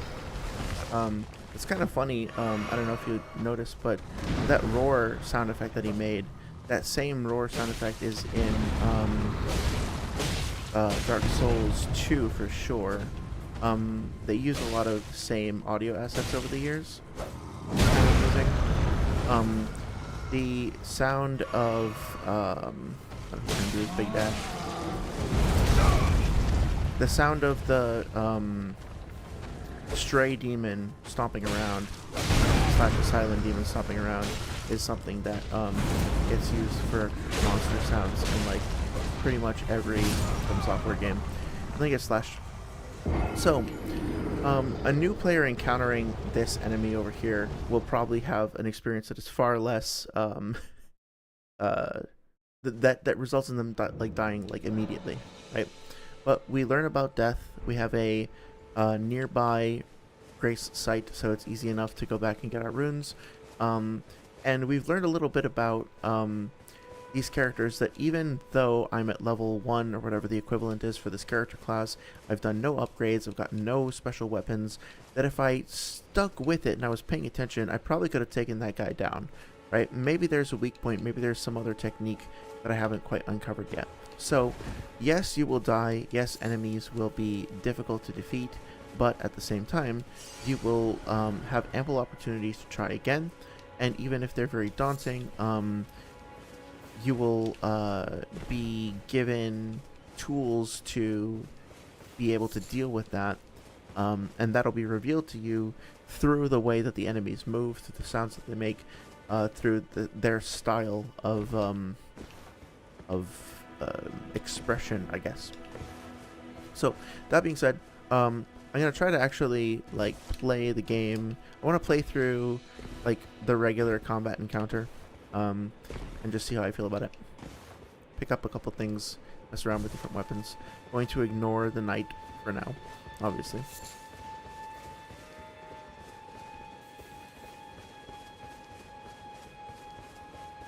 Oh yeah, so at the end of the trail, we get another item that is yet again at the base of one of the crucifixes. And that particular item is a rune. And if we read the description of the rune, grace that dwells within the inhabitants of the lands between, the lingering trace of gold. Runes are nourishment for the development of any target, provided a finger maiden can be found. Okay, so that should remind us of what Vare said before. It's also interesting, I think, that we find this at the bottom of one of these statues, almost like it's coming out of the person above. And now if we put that together with the fact that we hear them screaming at night, you have to wonder if like something is happening where they're screaming and they are like the runes are coming out of them. Like, are they having their runes extracted from them? Is that a painful process? Right? There's a little bit of storytelling going on there that we can start thinking about. So something that I noticed, I think that players are probably going to come out of the gate here, and they're probably going to try to go a couple of different ways, and they're probably going to get smacked by a couple of different enemy types. But if they come over here, they'll notice that there are soldiers that look exactly like the ones in the tutorial, if they did the tutorial. And I think that almost creates like a familiar feeling, right? They're like, oh, okay, these guys, I know I can deal with these guys because I fought them before. Not to mention that the giant glowing fucking torch also helps. Now, this particular guy over here has a torch, which is a different weapon than we've seen before. So that is useful in implying to us that these characters will have a variety of different weapons that we'll have to be aware of, excuse me. But also, it's not like it's a major threat or anything. That was really good though. Like, as I was coming up here, I saw the golden glowing Erdleaf flower, and then I kind of saw another golden glowing thing, and then I looked over there, and look, a little trail has been created for us just by positioning a couple of smartly placed lights. So if I beat this guy up, you know, now I can progress to the next area, and that happened entirely based on a couple of cleverly positioned point sources, or point lights. Worth noting here as well that it looks like the soldier was going through a pile of rubble or something like that.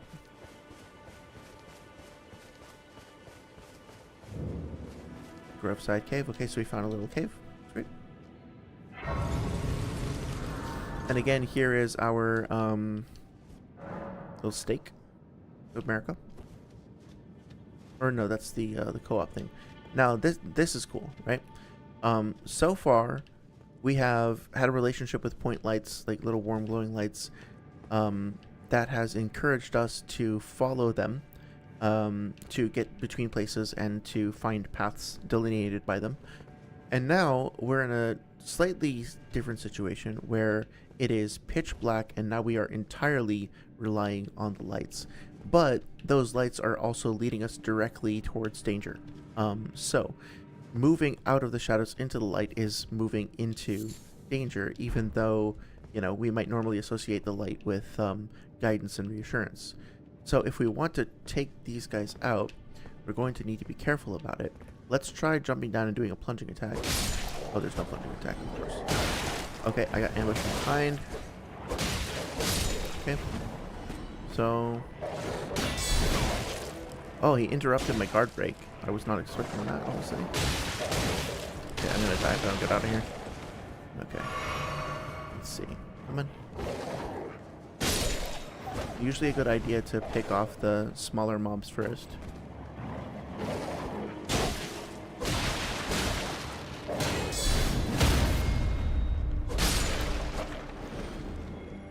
I never feel good about killing dog-like things in games. It always kind of makes me sad. But here we go. Let's see. Got a cracked pot. So interesting, I think, that they gave us a fight that was a bit more challenging. We hadn't really dealt with a pack before. Kind of fitting that the first pack that we would deal with would be a pack of wolves with an alpha or a leader wolf. And it looks like there are already dead soldiers here, so there's some environment and storytelling here suggesting to us that this might have been some sort of like an army dig site or camp or something like that then the wolves reclaimed. We're just kind of learning about that. Yeah, I mean, the wolves themselves seem to be doing fine. They're just resting. So it's kind of sad, like we're invading their home. I love the design of the spires over here. Kind of hard to see without a light source, but yeah. They're really, really cool. Really beautiful environment design. The Golden Rune. Golden Rune coming off of course, like a dilapidated corpse. Can't quite see it very well. Another wolfie over here.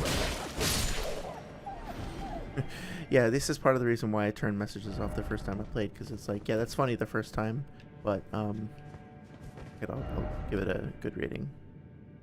Did get a chuckle. No, I don't want to disparage it, but I do good. Okay. So, we should know by now that the golden light means a boss fight. I am probably not equipped to deal with this right now. Oh, it's just the one? Okay, I think I can do that. Maybe not.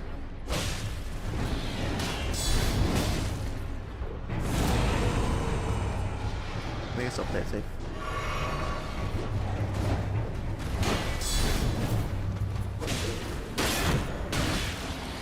I like the fact that the that big combo attack was directly like telegraphed by him roaring first.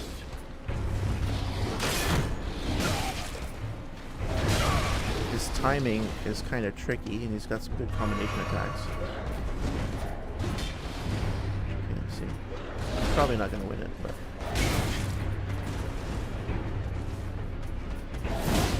oh, there we go. That's pretty good.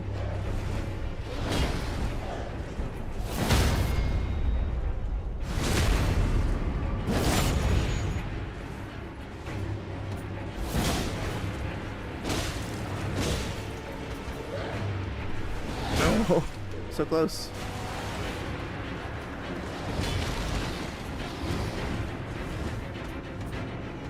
The music is intense. There we go. Okay. That was close. Okay, let's check out this talisman. Curious. The ancient dragons who ruled in the prehistoric era before the Erd Tree would protect their lord as a wall of living rock, and so it is that the shape of the dragon has become symbolic of all manner of protections.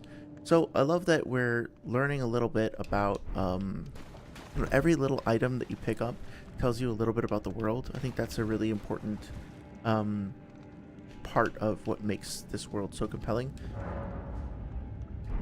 Also, I don't know the lore behind this. I really wish I did. This particular color, it looks a lot like Ghost Flame, but I think it's a little bit different. If anything, it kind of looks like the light on the water at night as compared to like how Grace looks like the light on the water during the day. So I wonder if that's what it's meant to be, like a contrast between those two things. Yeah. So now, interesting that they respawn. I forgot about that. Yeah, I think that was an interesting first little side dungeon. At the end of the day, at the end of the day, that I'm trying to think of the best way to put it. So I think that was definitely like a valuable diversion going in there, and the fact, so the fact that the boss in there was called the Beastman of Faramajula, you're not gonna know what that means for a long time, but there is oh damn, I'm at like 1 HP, or 5, but anyway, you're not gonna know for a long time what that Beastman is or what Faramajula is or anything like that, but I think it does set up a great like setup and payoff moment for later, because again, I don't want to spoil too much if you haven't played the game, but you're seeing all of these chunks of ruins around, and scurrying over them and picking up glowing ruin fragments. So, you know, just these things are literally covered in magical glowing stones. And then you go into this cave and you see this creature that looks like nothing else around, and it's got this weapon that looks like nothing else around.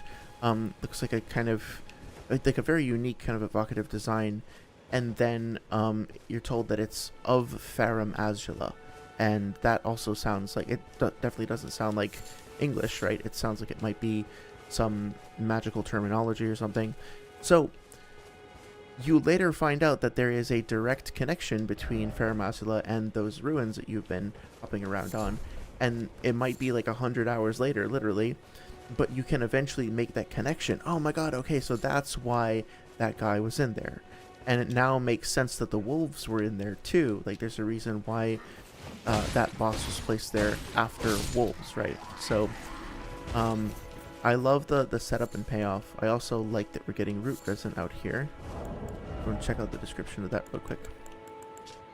Resins are created from the roots of the great tree. Can also be found near trees on the surface, material used in crafting items. The roots of the great tree were once linked to those of the Erd tree, or so they say. And it is for this reason catacombs are built around great tree roots. So that's interesting. So what we're looking at right now is the Erd tree in the distance, but there is another tree, another version of the tree, like a shadow of the tree, a precursor to the tree called the great tree. And so what is the relationship between those two things? Interesting little bit of like tidbit of information that you get from just picking up a pile of coom that you found like under a rock. Like every little item has some amount of intrigue to it.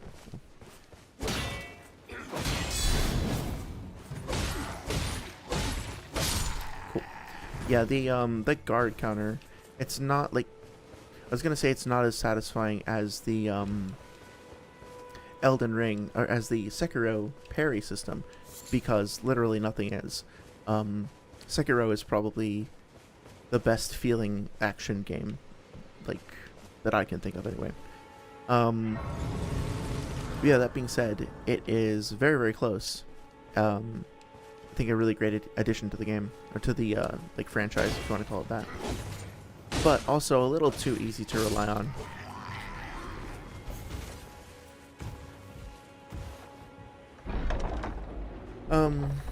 Yeah, so I think putting this here was a great idea. These funeral carts. So, funny enough, I was randomly in a museum recently, and I saw one of these almost. There are family hearses, like rich families, bourgeois families, or whatever, would occasionally have things like this, not made of this same kind of, I don't know if this is meant to be partially stonework or whatever. Yeah, it looks like stone. This one was made entirely out of wood, but it was a deep, dark, like blood red kind of wood. And it was literally just something this size and dimensions and this kind of art style that had that was meant for carrying the corpses of this particular family to be buried. That was the only the only reason it was there. So I love this design. I love the fact that again, we have the little point lights kind of drawing us towards the chest and encouraging us to check it out. And we're getting weapons from them, so that's teaching us that they're valuable. And also, pretty soon, we're going to start seeing these things on the move.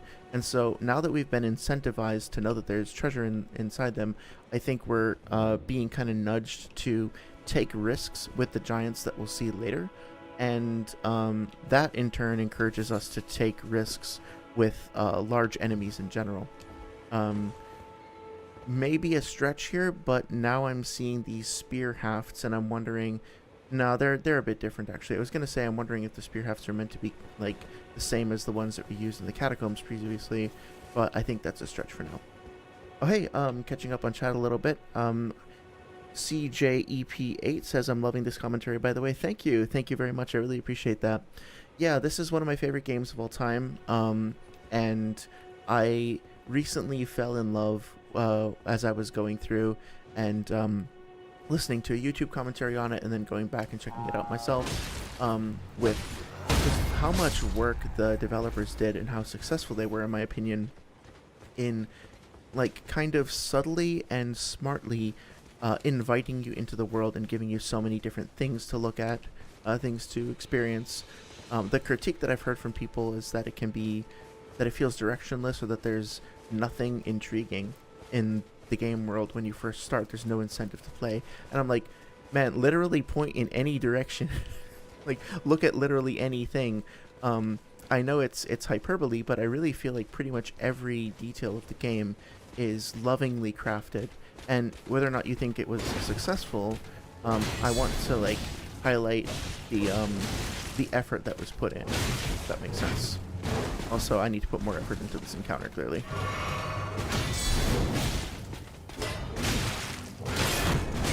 Tell me that you usually play magic users without telling me you usually play magic users. Okay, I can do this, come on. Or maybe not. Maybe if I get one more hit in. Gotta kind of pace myself. There we go. Okay. Yeah, but thank you for the encouragement. I really appreciate it.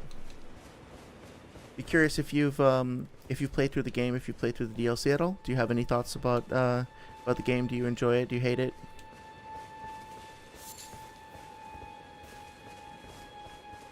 Let's see. You just did a little hop. That's cute. I guess I kind of forgot to comment on the hornblower mechanic over there. So I kind of glossed over the stealth thing before. I remember when the initial previews for this game came out. What did I get? Oh, helm, cool. When the initial previews for this game came out a while ago, before it was the network test or something, before it was actually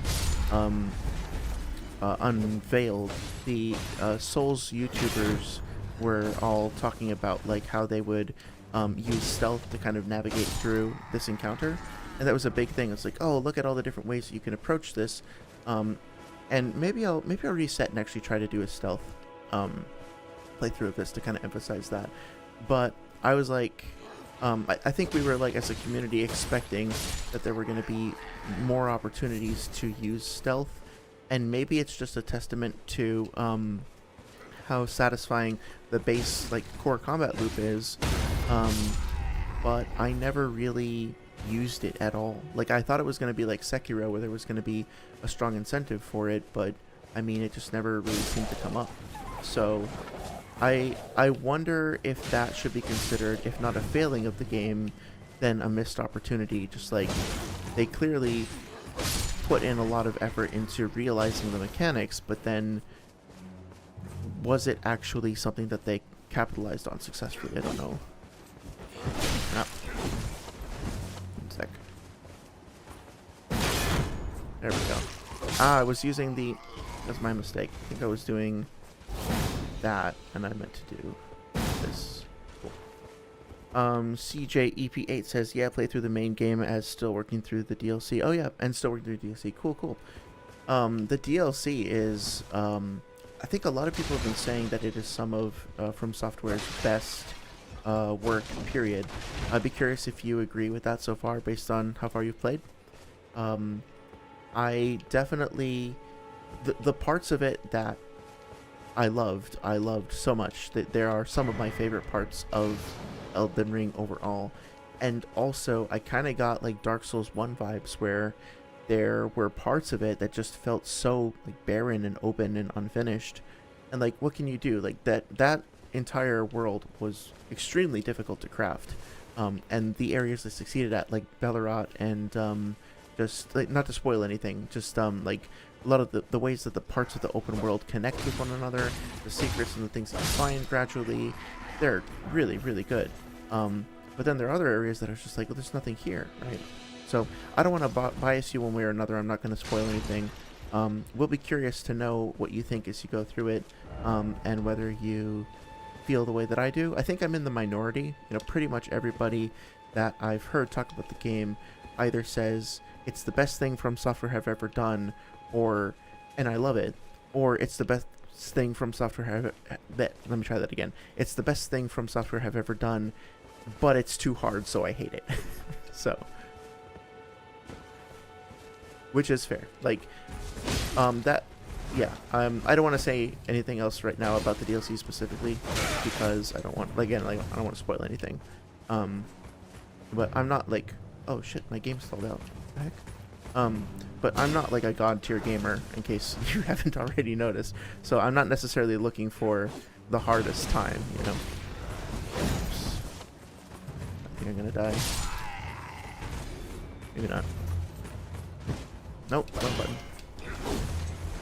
Okay. Right, I didn't have my, there we go, okay. Oh, right, yeah, I like the replenishment mechanic. CJEP8 says, the level design of the dungeons are phenomenal, but yeah, it felt very, very barren. Yeah, for sure, for sure. So I think we're in agreement there then. That makes sense.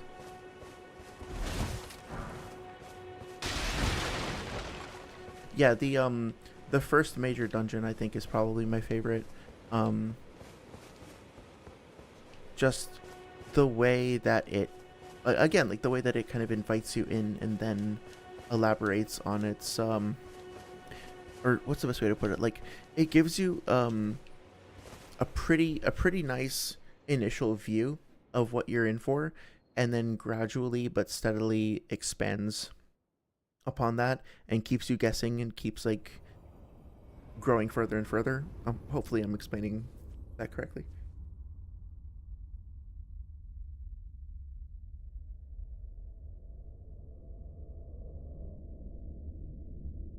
Greetings, traveler from beyond the fog. I am Melina.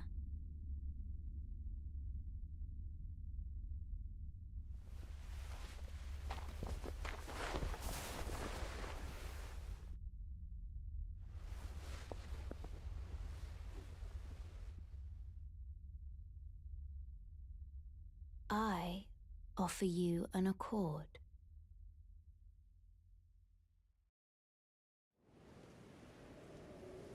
Have you heard of the Finger Maidens? They serve the Two Fingers, offering guidance and aid to the tarnished. But you, I am afraid, are maidenless. I can play the role of maiden, turning runes into strength to aid you in your search for the Elden Ring. You need only take me with you to the foot of the Erd Tree. Then it's settled. Summon me by grace to turn runes into strength. Ah, another matter. I bequeath to you Just gonna let this the ring. dialogue play out real quick.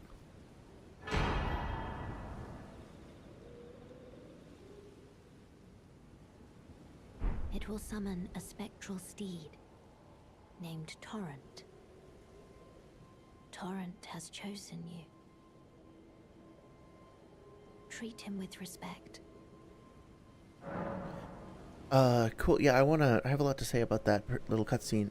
But let me respond to CJ. Is it cool if I call you CJ for short? The difficulty is odd in the sense it's difficult to understand how to approach the bosses, especially the way most conduct attacks. While at first it does feel that most attacks can't be dodgeable.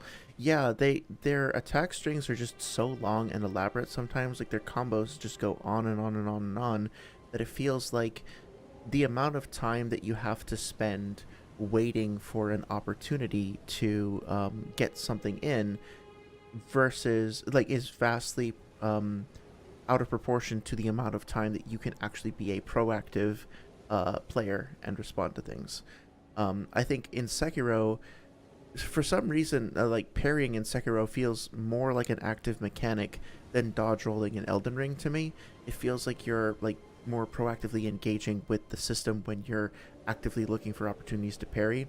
And when they throw in stuff like the Mikiri counter and things you can do with your shinobi prosthetic tools, I think it all kind of comes together and makes even like enemies like Genichiro, who just have like endless combos, it feels like sometimes there's still always something you can do other than wait or run. So that was my gripe with some of the bosses in the DLC, was just like I felt like I had to veer towards one shot or like a big chunky damage with massive weapons or spells, as opposed to like engaging in this dance with them like I would with characters in Sekiro or enemies in Sekiro sometimes. In case you haven't heard, I like Sekiro a lot. CJ says the double swings where you can dodge one attack but get hit by the other before you can actually recover. Yeah. So that it's got like a follow-up attack that like punishes you for responding correctly to the first one. Yeah, that can be really annoying. Yeah, that's cool. You can call me CJ. Okay, awesome. Thank you. Just a little little easier, especially considering I get tongue-tied sometimes when I'm excited talking about stuff, so appreciate it.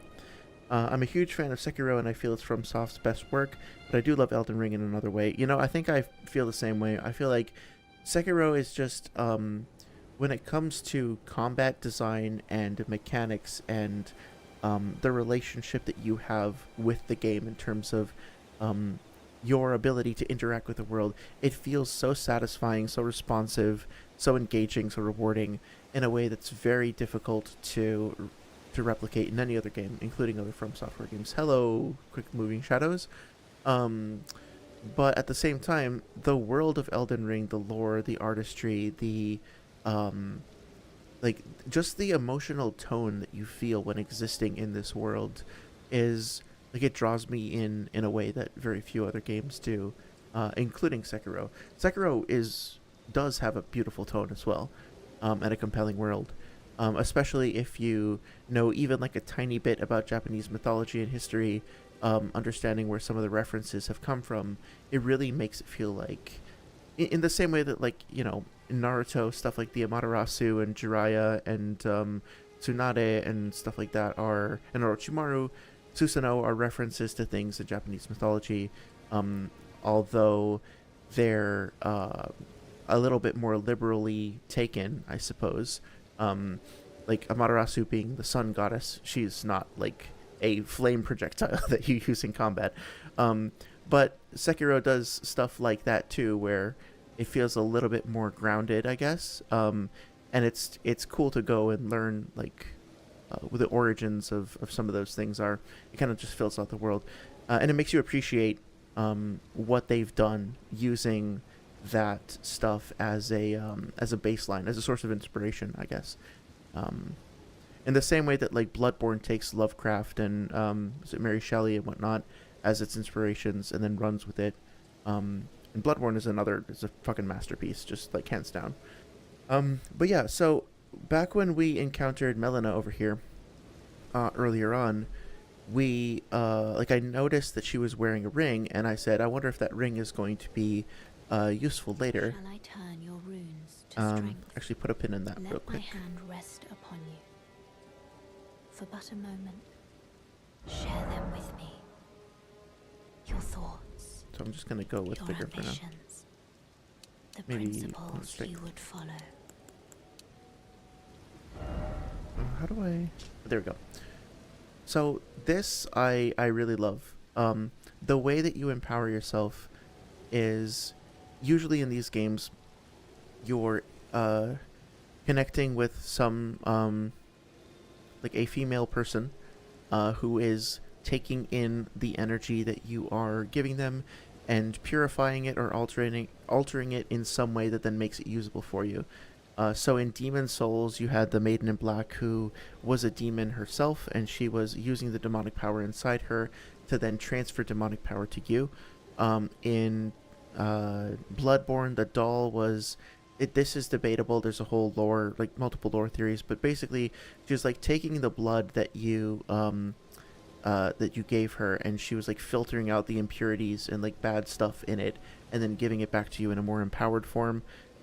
Maybe there are microorganisms or something in the blood that are making you stronger, but basically she's removing the impurities and letting you get stronger. It always felt like you were doing something a little dirty, like a little like wrong or off when you were making use of these characters.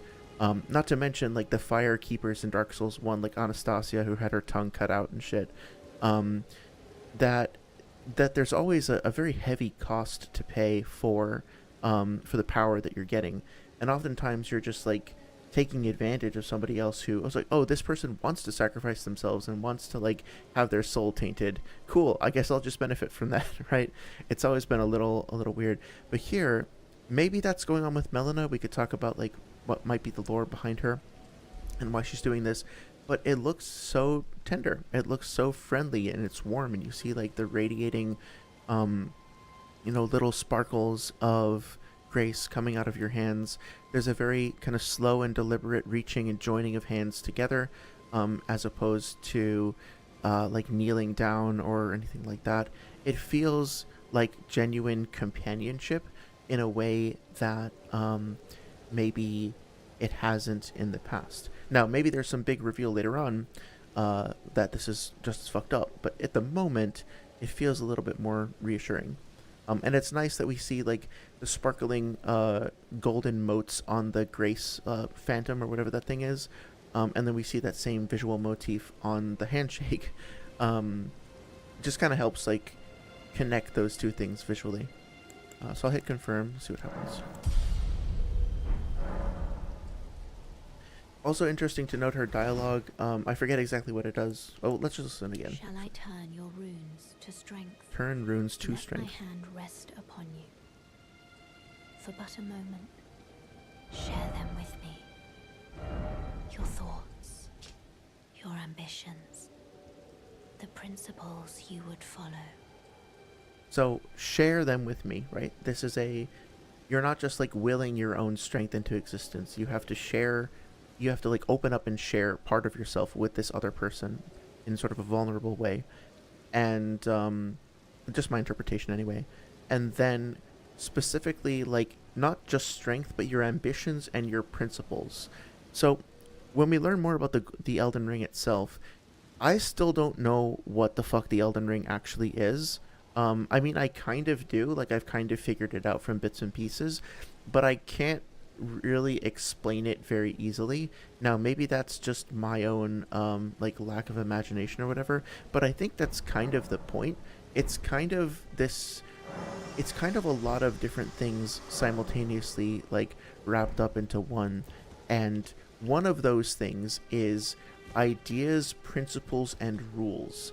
So the Elden Ring is basically like a locus, like a physical manifestation of the order and the rule set and how the world works. For example, death. What happens to a thing when it dies? Does it have a soul? And if so, where does the soul go? What happens to the body? What even is death? What does the word death mean? And how is it manifested? That is one of the things that is, quote unquote, written into the Elden Ring. And there's a bunch of other stuff in there too. So it's basically, I guess, like a rule book for how it's like the code of the game engine of the world, sort of, in an abstract way. So what Melina is telling you is not just like, hey, give me your like scraps of demons and I'm going to turn you into a stronger demon. It's like, okay, think about how you want the world to be. Think about your philosophy, think about your values, what's important to you, and we're going to take those thoughts, and out of those thoughts are going to come the power to make those thoughts real. So it's like you have to have ambition, focus, clarity, passion, something like that. You have to have will, and she's taking your will and using the runes as a medium to then make the world around you more like the world you want it to be. Something like that. That's just my interpretation. There's a lot. There's a lot that goes into the lore behind these games, and I'm sure people have different, possibly even vehemently, or like drastically different theories, and that's totally fine. That's just how I happen to have read it. Now I'm gonna try to go through this encounter, stealthing it, and see what we like how that goes by comparison. One sec. CJ says, I always assumed that the Elden Ring was the culmination of the Great Runes. I think that's also true, yeah. The individual Great Runes each represent something, and then their culmination, their overlap, their gestalt, or whatever, is like, takes on the shape of the Elden Ring. The Elden Ring, I think, can also, like, hold, like, principles and rules in it as well, if that makes sense. Because if you look at all the symbols and put them together, it forms the Elden Ring logo per se. Yeah, absolutely. You're absolutely correct about that. I think, like, the idea with the Rune of Death, for example, right, was, like, why Marika took the Rune of Death out of the Elden Ring was because she didn't like the fact that her people would die and didn't want them to ever die. And so she's like, I'm going to take death out and just say, you know, the death function is now out of the code base, so nobody dies anymore. And just put it over there in case we need it later, and then puts it in Malekith or something like that. I'm sure I'm like getting some details wrong, but yeah, like the Rune of Death does, like, it has a specific function and purpose, you know. So I'm trying to. There's a ball of shit with skulls in it. Cool, that's normal.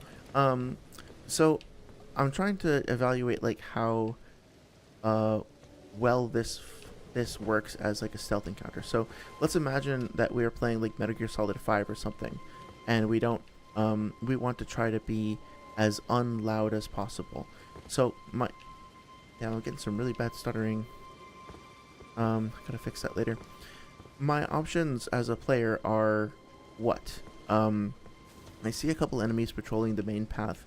One of them has a horn, and so I definitely do not want to aggro him, because if I do, he's going to alert the rest of the camp.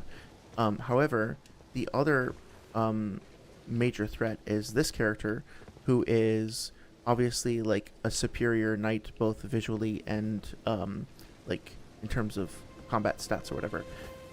So how do I want to approach this? CJ says, yeah, that makes sense. I agree with you. Yeah, I think in the way that the the runes of the Elden Ring overlap, I think our theories and perspectives on it can overlap as well, because there's just so much that gets wrapped up in the lore of it. But basically, I feel like the game designers here are giving us an opportunity to maybe like assess our threats and learn how to prioritize threats and read enemy patrols and stuff like that.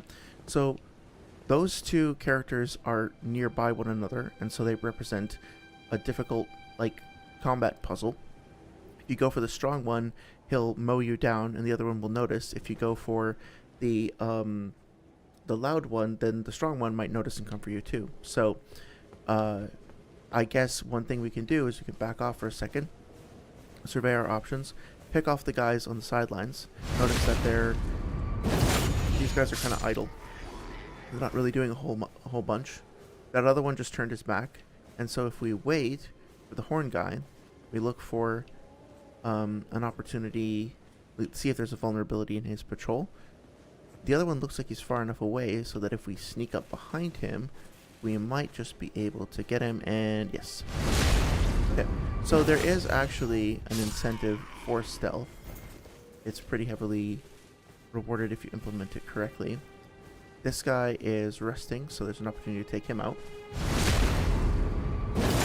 The other guy's coming up, but is we have an opportunity to hide in the ruins here.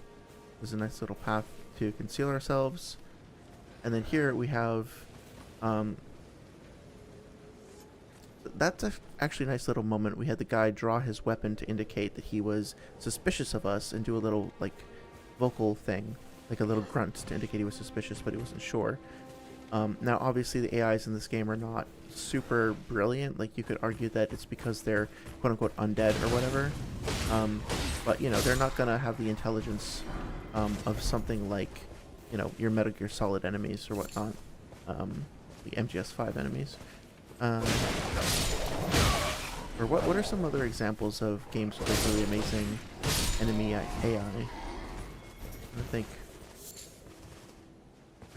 it's been a while since I played a game where the enemies were like genuinely, I guess The Last of Us maybe has some pretty good enemy AI.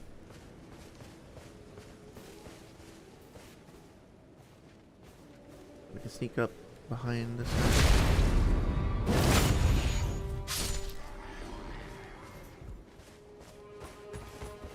Yeah, so I guess like I'm definitely feeling like now that I've gone through and played this again, that my stealthing has been rewarded. So I can totally get through this without having to stealth at all. But if I do, I'm gonna have an easier time of it. So I don't feel like I'm being railroaded. I don't feel like I'm being forced to adopt a particular playstyle. I feel like there is an incentive to do stealth if I want to, but I also don't feel like I'm missing out if I don't do it. Or like I'm playing the wrong way if I don't do it, if that makes sense. CJ says Deus Ex. Oh yeah, Deus Ex for sure. I still haven't played whatever the most recent one is, Human Revolution or Mankind Divided. I forget which one's which. But yeah, you're right. There's some great tactics on display there. We got a skill here. Oh, what's the knife? Yeah. I wish I had more to say about that. I guess it makes sense that we would be getting this ability early. I like that, and the fact that it's hidden within a military camp. It makes sense that these particular soldiers would have access to something like that. So it makes sense narratively as well as from a gameplay mechanics standpoint. Ooh. I don't think I've ever gotten those before. Wow. That's cool. I gotta check these out for sure. Need more strength for this. Metal great shield coated with gold, carried by knights loyal to Godric. The red tinge in the gold coat mirrors the primordial matter that became the Erdtree, the color of homeward yearning. That is such a cool line. Red is the color of, or red tinged gold is the color of homeward yearning. So is that meant to be like the site of the, like the sunset away, outside of the lands between? I mean, I know that the red tinged gold is a color that's strongly associated with, the primordial, what is it called? The crucible. The crucible, right? So that makes sense, but yearning for home being associated with that color as well. So is that supposed to mean that when the tarnished were cast out of the lands between, at the time, red tinged gold was more of a thing? So it was like around the time where the crucible was more the focus and before the Erdtree had really taken over? That's cool. CJ says, nice drops. Yeah, that was really lucky. I've definitely gotten the partisan at some point before, but I don't think I've ever gotten it along with the shield. That was really cool. Oh, I should read the partisan as well. Sure. Spear with a wide tip. In addition to its thrusting attacks, this highly versatile weapon can be swung to sweep through foes. Okay, cool. So, not much in the way of lore per se, but let's see if we can learn a little about it. Interesting design choice that they put that red cord over there. Red is usually associated with Radon or the fire giants, like that particular tinge of red, but I don't think we should read into that too much just now. And then over here, there's some interesting textures on the blade. Maybe worth keeping that in mind for later. I don't recognize them, but it is telling us, like, this spear obviously comes from, it's not like a low rank and file militiaman. There's some gems, there's some, or like See that little yellow gem right there, like under my character's fist? That's inlaid there. So this is a relatively elaborate weapon. It makes sense that a higher ranking knight would have something like that. Hey, Elena Royce says, hey, how are you doing? Hey, Elena, how's it going? I hope I'm pronouncing the name right. Is it Elena? Is that correct? I'm doing really well, thank you. I have started off this Elden Ring playthrough to basically just have an excuse to talk about how much I love the tutorializing and world building, and I've really just been enjoying taking my time and focusing on like talking about the world details, the environment details, everything from like textures and lighting to tutorials and enemies. It's really an amazing game, and the more that I play it, the more I have respect for the massive challenge that was undertaken by the developers. I really think they knocked it out of the park. I think CJ and I were talking about Sekiro before as well, and I think Sekiro is still probably my all-time favorite. But this world, man, it's just such a master class in game design. I think anybody, even if you don't like it per se, I think anybody who wants to make video games should spend a little time spending just like understanding what the challenges were that the developers had to undergo, or like to overcome rather, which is the literal opposite of undergo. Anyway, in order to make this happen, there's just so much to learn here. But yeah. CJ says, I wonder by gold, red tint gold means copper. That's a good point. I never thought of it that way. I always thought of it as almost like a unique kind of substance to Elden Ring, and didn't quite take it literally, but it could be copper. Yeah. This is pretty common knowledge now, but I believe that these stone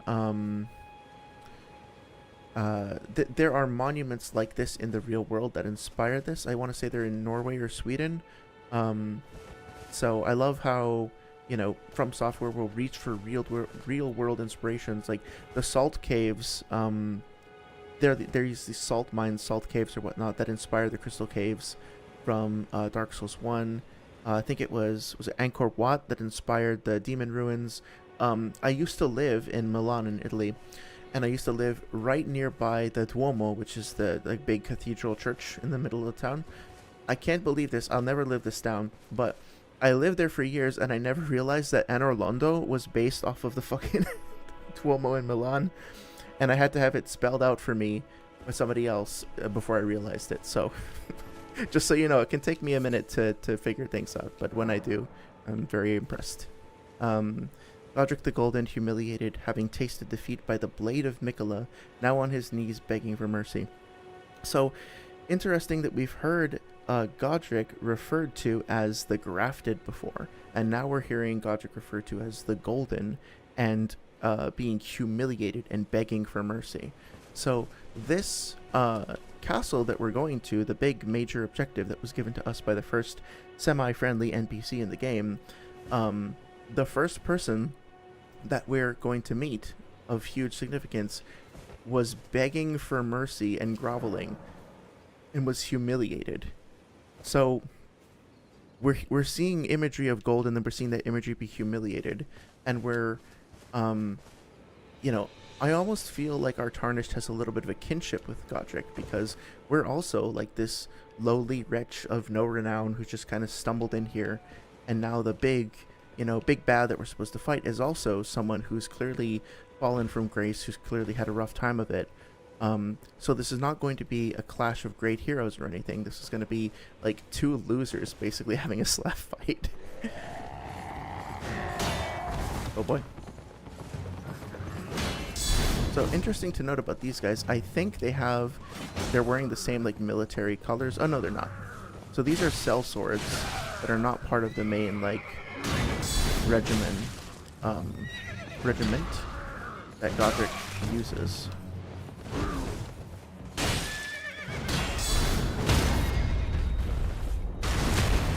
So they have different attire that kind of looks like the Millwood Knight attire from Dark Souls 3 a little bit from the DLC, with that blue background with the white goldish crest on it and the sort of wild appearance. Leave the horse alone. He didn't do anything wrong. All horses are perfect. Yeah. See, that's the other thing though, is that when playing games like this, and especially if you spend time like trying to figure out the lore, you wind up things happening where you'll like come across like little purple flowers and be like, oh, that specific species of flower, it must have been placed there for a specific reason, and the fact that it's purple is connected to the nighttime, and so it's placed there by the Night Lord or something, you know, like it's easy to kind of get carried away with that. The thing is, a lot of the times that is actually the case. I remember somebody did like a whole, was it like a video essay, was it Redgrave, who did a video essay about like a 30-minute video just about the different types of flowers that are in the boss arena and in the Hunter's Dream in Bloodborne, something like that, and made a very compelling case for why those specific flowers were selected. And ideally, as a game designer, you know, if you're gonna put a flower in a game anyway, you might as well look for an opportunity to make it a species that is relevant to your, you know, environment or whatever. I also love the fact that they use words like cully, like the expressions and the mannerisms they use. You know, they use like Welsh, Irish, Scottish sayings, or what is it that Donald used to say in Dark Souls 1? That's like a Welsh expression. I Shemai, yeah, I Shemai. Why won't anyone look me in the eye? I'm not that ugly, am I? You're a tricky bro.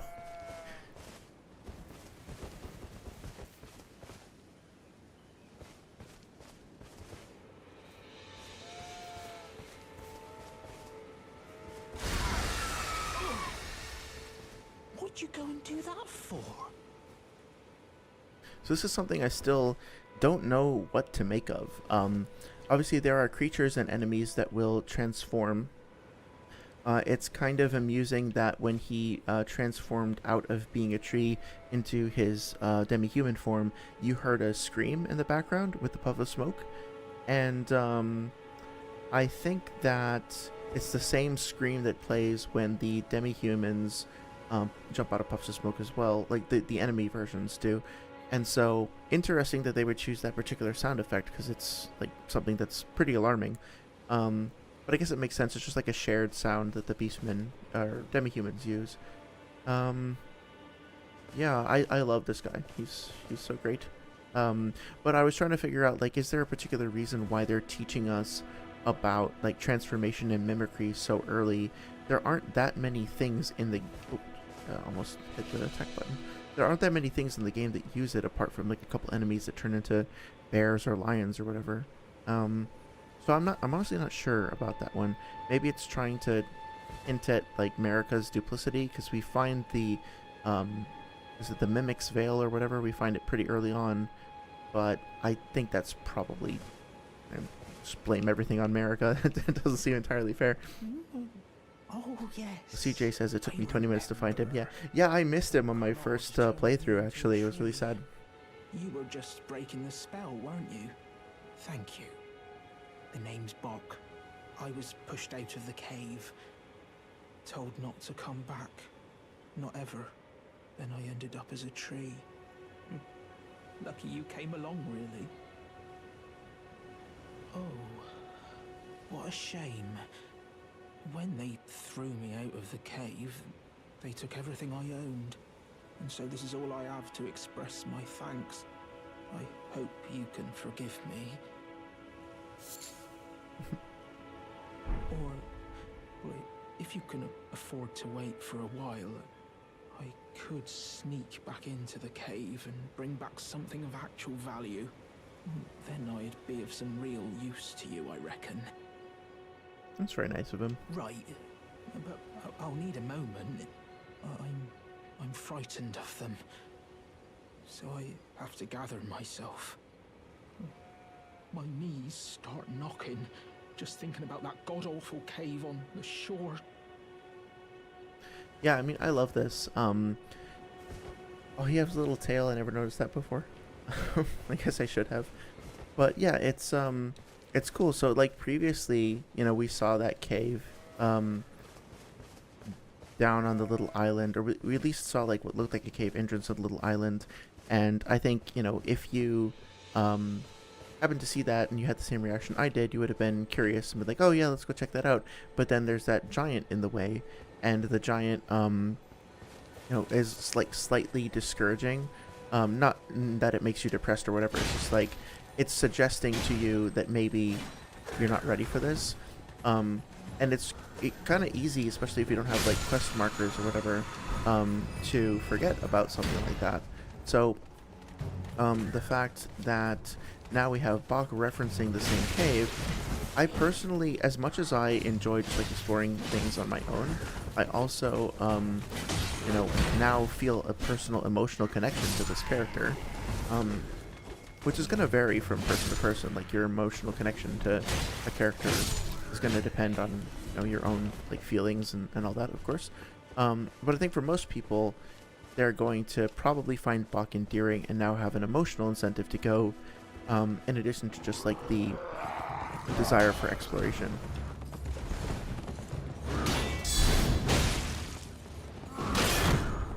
I think it's interesting to be aware of like which attacks the mounted enemies have that knock you off your feet. Not very many regular enemies are currently capable of doing that. I think that's fair. Like that, it's very... I'm sorry, horse. I think it's very clearly telegraphed. And it's, yeah. Oh, cool, with some gauntlets. It's pretty cool that they're introducing... I have to think about if there's other attacks from other characters that do that. I think maybe some of the heavy attacks from certain characters might do that too. But unique status effects or unique disruption effects from different enemies based on their physiology or their mounts or something, like that's very cool to me. DJ says, yes, must help Buck. Yes, always help Buck. He just wants to help. He's just like the most pure-hearted little guy. Oh yeah, and so here we are talking about the we're talking about the weapons being stored in the funeral. What are they called? The hearses. For a sec. This encounter over here on the bridge feels pretty fair. Again, it's we had a pack leader followed by some like minor additional enemies, and then we had the hero enemy or whatever, like the more difficult enemy in the center, in the form of the horse. And overall, I think it feels pretty challenging for the level that we're at right now, but still pretty fair, pretty balanced. Let's see.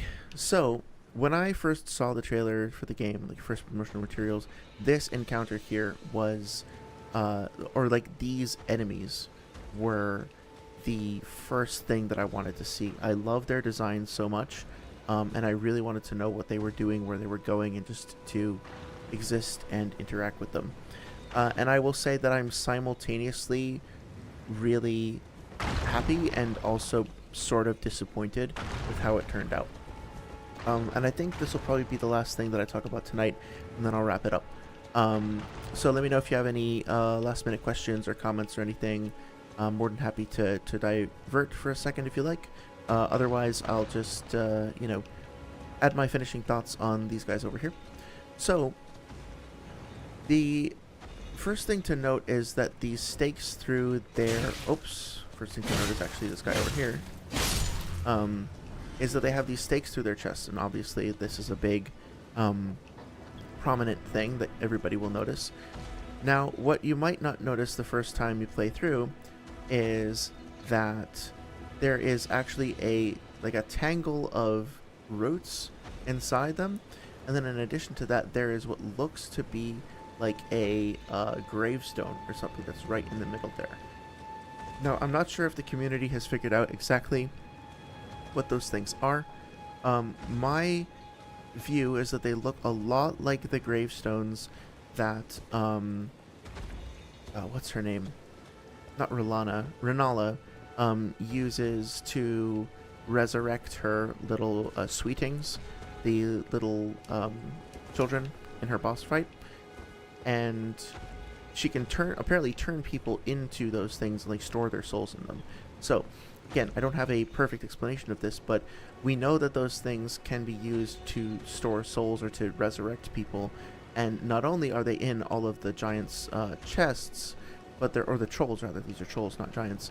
But they're also now specifically the things that are being pierced through and, subjugated, I guess, as part of the way that these trolls are being controlled. So it makes me wonder if that's part of the way that they are manipulated, is just by like having souls stored in there and then potentially having them bound and forced to do things that might not otherwise want to do. All of that storytelling, all of the imagery associated with this, and also the question of where are they going? Why are they bringing whatever they're bringing to their destination? Like, we know that there's a couple of other hearses over there with weapons in them. So is the story here that they're transporting the cadavers of like special like soldiers or whatever, and they're bringing those soldiers' weapons along with them?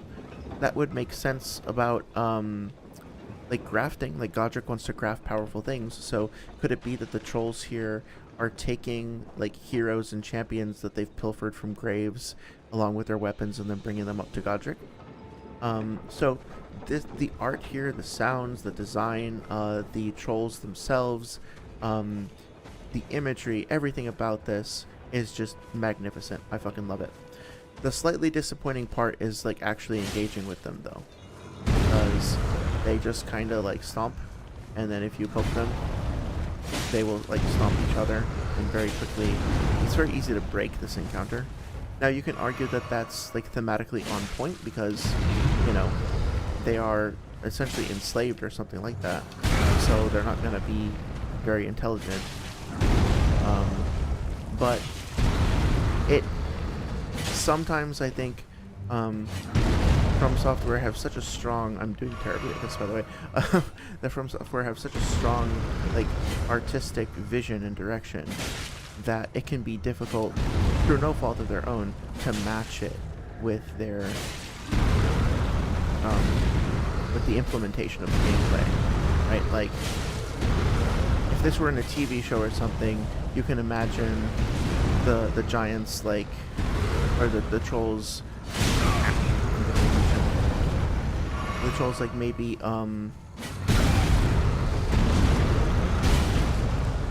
ripping the stakes out of their chests or something like that,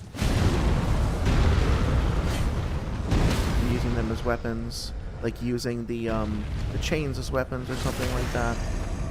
There are ways in which they could potentially like retaliate, or the encounter could be more mechanically interesting. But again, is that like that animation seems a little janky. But is that the point, right? Is that they're not thinking for themselves. They're basically, they've been turned into machines, and so they're not supposed to. Sometimes it's difficult, if you're trying to be fair to a game, but you're also trying to like be critical, or like to be not nitpicky critical, but like provide some critique, for lack of a better word. Then how do you draw the line with that sort of thing? I'm not sure.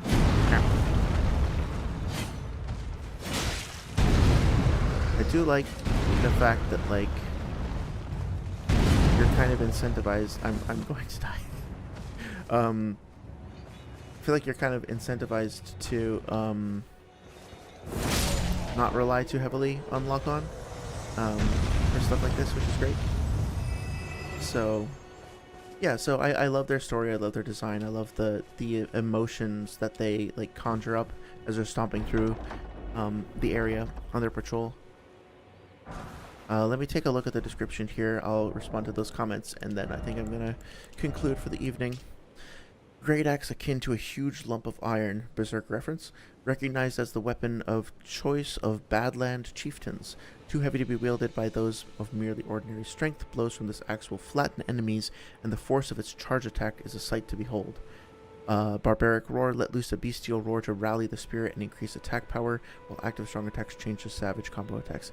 Yeah, this definitely seems like something that could be the weapon belonging to some sort of like highly esteemed warrior from the Badlands.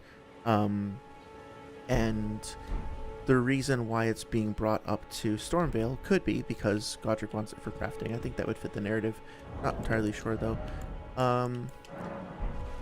Wish I had a close-up texture of this. Wonder who these characters are. Looks like maybe someone with a crown, a queen with a crown. The guy on the left and on the right looks kind of like Marvelous Chester almost. And then those two on the left. So if you're like doing lore hunting stuff, sometimes it can be fun to try to look for where those textures come from. I was always curious about where the textures outside of Ornstein and Smo's boss room in Dark Souls 1 came from, because I thought they must be like related to characters in the lore, only to find out that they are literally just JPEGs of like pictures of the Uffizi gallery, which is just I don't even know, it's a monument, it's a historic site with a bunch of carvings and art and buildings in Venice, I think, in Italy. And they literally just like had somebody take a picture of them and put them in the game. So, which doesn't mean you could still be like, oh yeah, well this one is supposed to represent Aldrich and this one is supposed to represent Smo. Maybe, I don't know. They could be using the textures transformatively for their own lore purposes. But sometimes, you know, a cigar is just a cigar, right? Sometimes you do a little digging and you find that they just literally just picked something because it looked pretty, and that's fine. That's okay too. Okay, catching up on comments. CJ says, the verticality in Elden Ring is insane, especially in the DLC. Crossed my mind as you looked over the edge.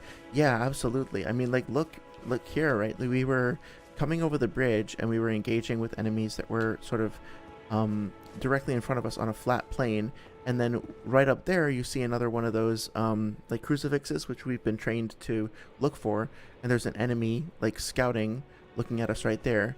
So that would train us to kind of go up and then look, or incentivize us to go up and then look out from that at the rest of the land. If we turn around and look back, like, oh, I'm stuttering again. Something might be wrong with my video card. I'll look into that. But then, yeah, like, there's this whole other layer down there, not to mention, like, the plains in the distance are on a different level. That's on another level. And the DLC is just on another level compared to that as well. You're absolutely right. CJ also says, I never realized those roots. Oh, yeah, you mean like the tangle of roots inside the trolls' chests? Yeah, they're, I think that they're meant to create a connection visually between them and trees and roots, although I can't necessarily explain why. I'd have to go back into the, to the lore, like look at some more of their items. I think they're descended from the giants, like they're, offspring or like distant offspring or something, cousins of the fire giants or something like that. Anyway, but I think I'm gonna call it a night for now, for no other reason than to rest my voice. It's been a lot of fun going through this with y'all. I really appreciate the comments and the engagement. Hope you all are doing well. I'm going to be back on Sunday night, and I'm going to be talking more about Naruto related stuff, so if you're interested, please feel free to stop by. And I think I'm going to keep the